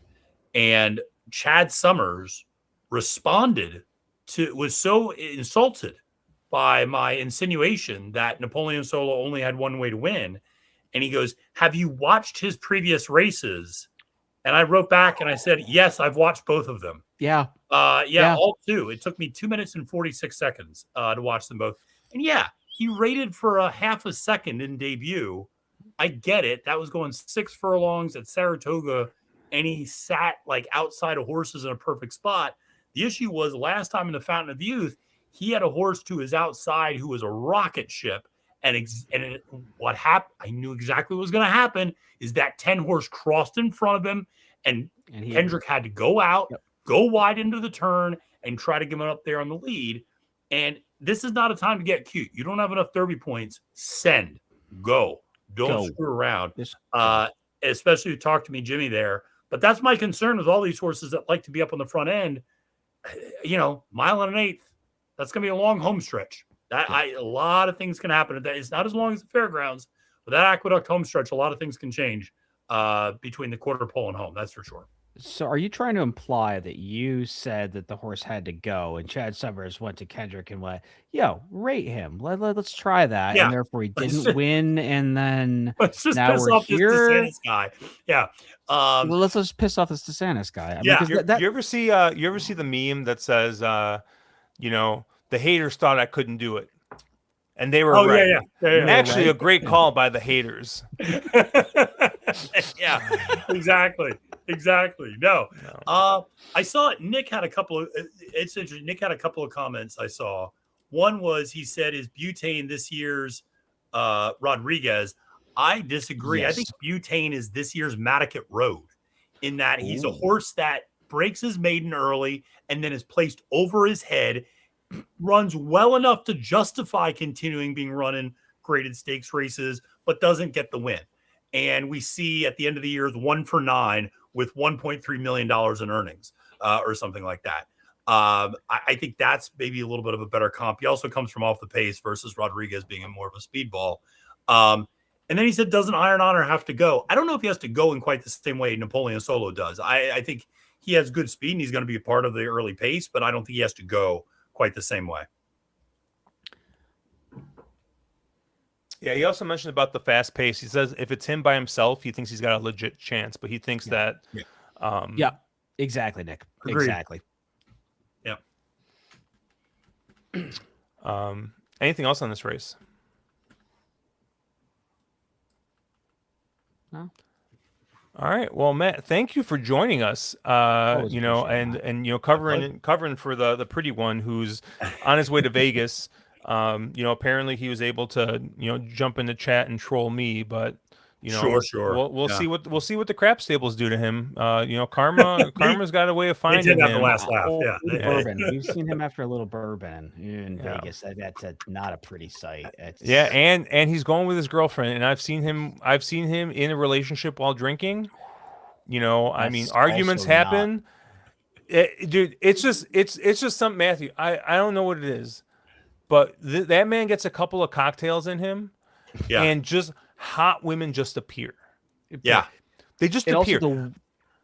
Matthew, The wet- when we were at Andrew's wedding, I kid you not, we were walking down the street.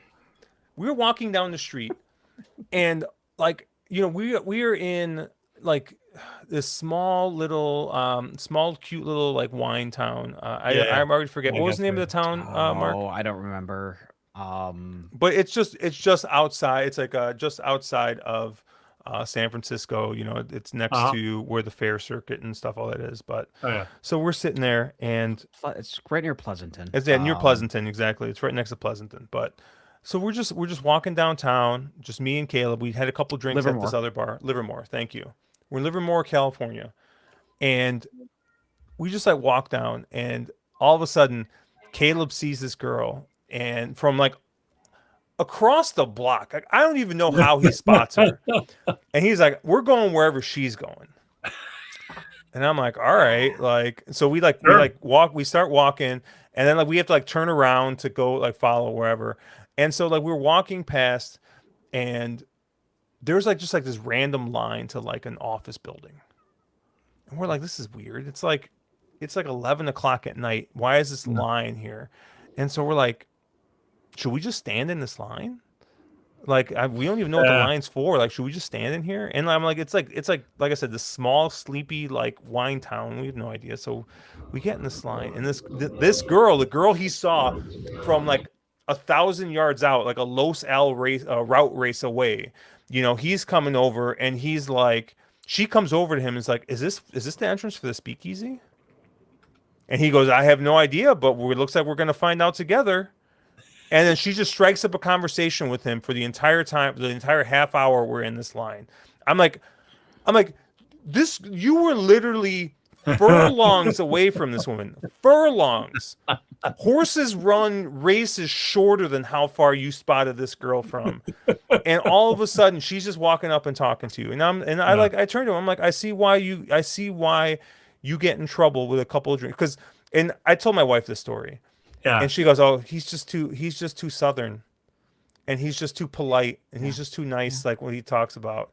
And I'm like, "Yeah, and he's kind of a little bit of a dog too." So I mean, it all just kind of adds up to these situations, right? And I mean, I love get a little Caleb. bourbon into him. The West Virginia really comes out. The twang gets cranked up. Yeah, I love hanging out with Caleb, man. It's just such a good time.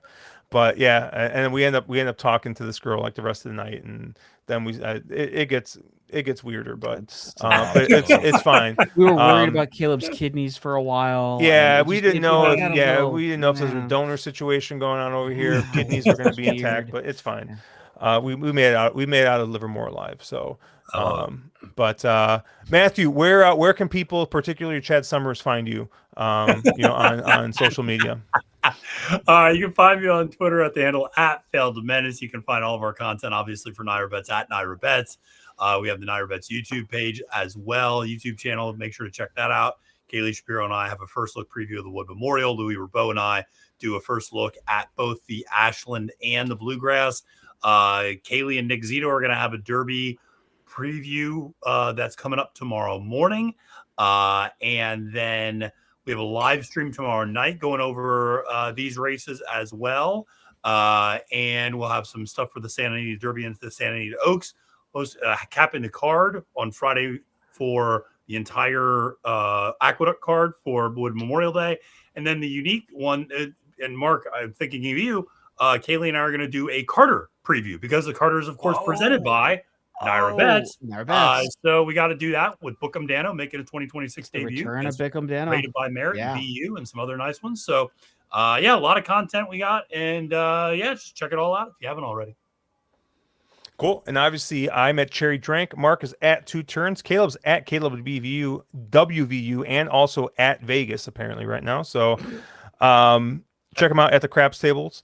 But we'll have an episode of Drank and Champagne out sometime later tonight, early tomorrow morning, and then we'll have our normal Shot Tin podcast out Friday night. And I saw Nick Seaver saying do more Wednesday shows. I mean, that could be a possibility. Thursdays are getting pretty Getting pretty crowded. full, Yeah. a little Yeah. crowded. So maybe They- we jumped the gun a little bit here and get in here on And by Wednesday. the way, question for later, Nick, you hopping into the Players Championship? All the cool kids are going to be there. I don't know about all the cool kids, but one time Caleb and I split an entry, not to the Players Championship. It might have been FloCal, and we landed on the same exact horses, and I think we Aw, almost zeroed Nick. out. Yeah. Nick, It was the easiest. It was the easiest group like betting event I've ever done because we just agreed on everything, and it was literally the worst I think I've ever done in a tournament. And it was the biggest tournament I ever played in. Like it was a mess. Oh, anyways, check us out on thewronglead.com at wrong_lead on Twitter. Have a good weekend, guys. Let's make some money.